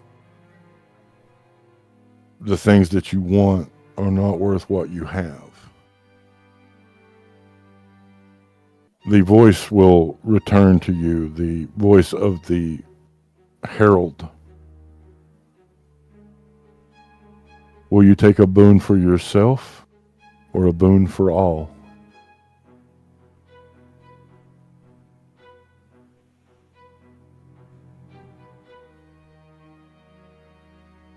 For all. They will strike their trident against the ground, and it will begin to vibrate, much like the crystals. You will see ribbons of energy dancing on unseen fingers, each one wrapping around you, each individually in different ways, not binding, but just as decoration. You will feel a warmth wash over you, a warmth of familiarity, a warmth of power. They will strike their trident again, and the ribbons will fade into you. You each will feel yourself grow stronger. You each will feel yourself grow braver and truer to who you are as you each gain a level. Woohoo! And with that, we end our story for the night. Yay! Woohoo! Thank you, There you go. Ames. Yeah. Nice. I get Good a cool storytelling. ass bow and a level. Right? Tyr's the best DM. Yeah. Oh, don't worry, Ames. There's a magical item coming for you. It just will be revealed next session. I'll go ahead and tell you. I technically already have one, just haven't been able to really show it off yet. Yeah. You're getting a special scythe. That's all I'm going to say. Ooh. I hope you all had fun tonight. Oh yeah. I hope our listeners had fun. We're going to go ahead and remind people who we are, where they can find us. I will ask, if you had fun, tell your friends. We thrive by word of mouth and would love to have more of you come and hang out with us. Woo-hoo. Come watch So the let's show. remind people who they are, where they can find us, and let us take our leave for the evening. Oh, that's me. I'm Christina, and I was the voice of Favorite tonight. And you can find me on Blue Sky at Ted Kisses. Hiya, this is Ames, and I was Oz'zariah tonight, and you can find me on Blue Sky, Twitter, and Moonbeam as Lolly G. FIFO. This is Chris. I was the voice of Opus and the actions of Minkus and Ropus. And you can find me and Catbat on Facebook. I'm Casey. I played Nyx, and you can find me on our website, catbatmedia.com, or on Facebook, as Chris said. Hello, I'm Blue. I was the voice of Lumine, and you can find me at the Darling Blue on Instagram. Hi everyone, I'm Alice, the voice of Lenore, and you can find me on Twitter, Tumblr, Blue Sky, and Instagram at Captain Cupcake. Greetings, everyone. I'm still Lot Clark because despite passing the test, I couldn't change that. And tonight I was Kagan Thord, and you can find me all over the social medias at Lock Unruly. That's Lock with an H. You're muted, Tyr. Thank you. And I have been the okayest Dungeon Master, Tyr the DM. You can find me on Blue Sky at Tyr the DM or on Moonbeam at Tyr the DM. Before you go, I just want to remind you, be kind to each other, love one another. Remember that love and inclusion, these are the torches that light a path to a better tomorrow. Come join us and be torchbearers. And until next time, live a life to make yourself proud. We love you.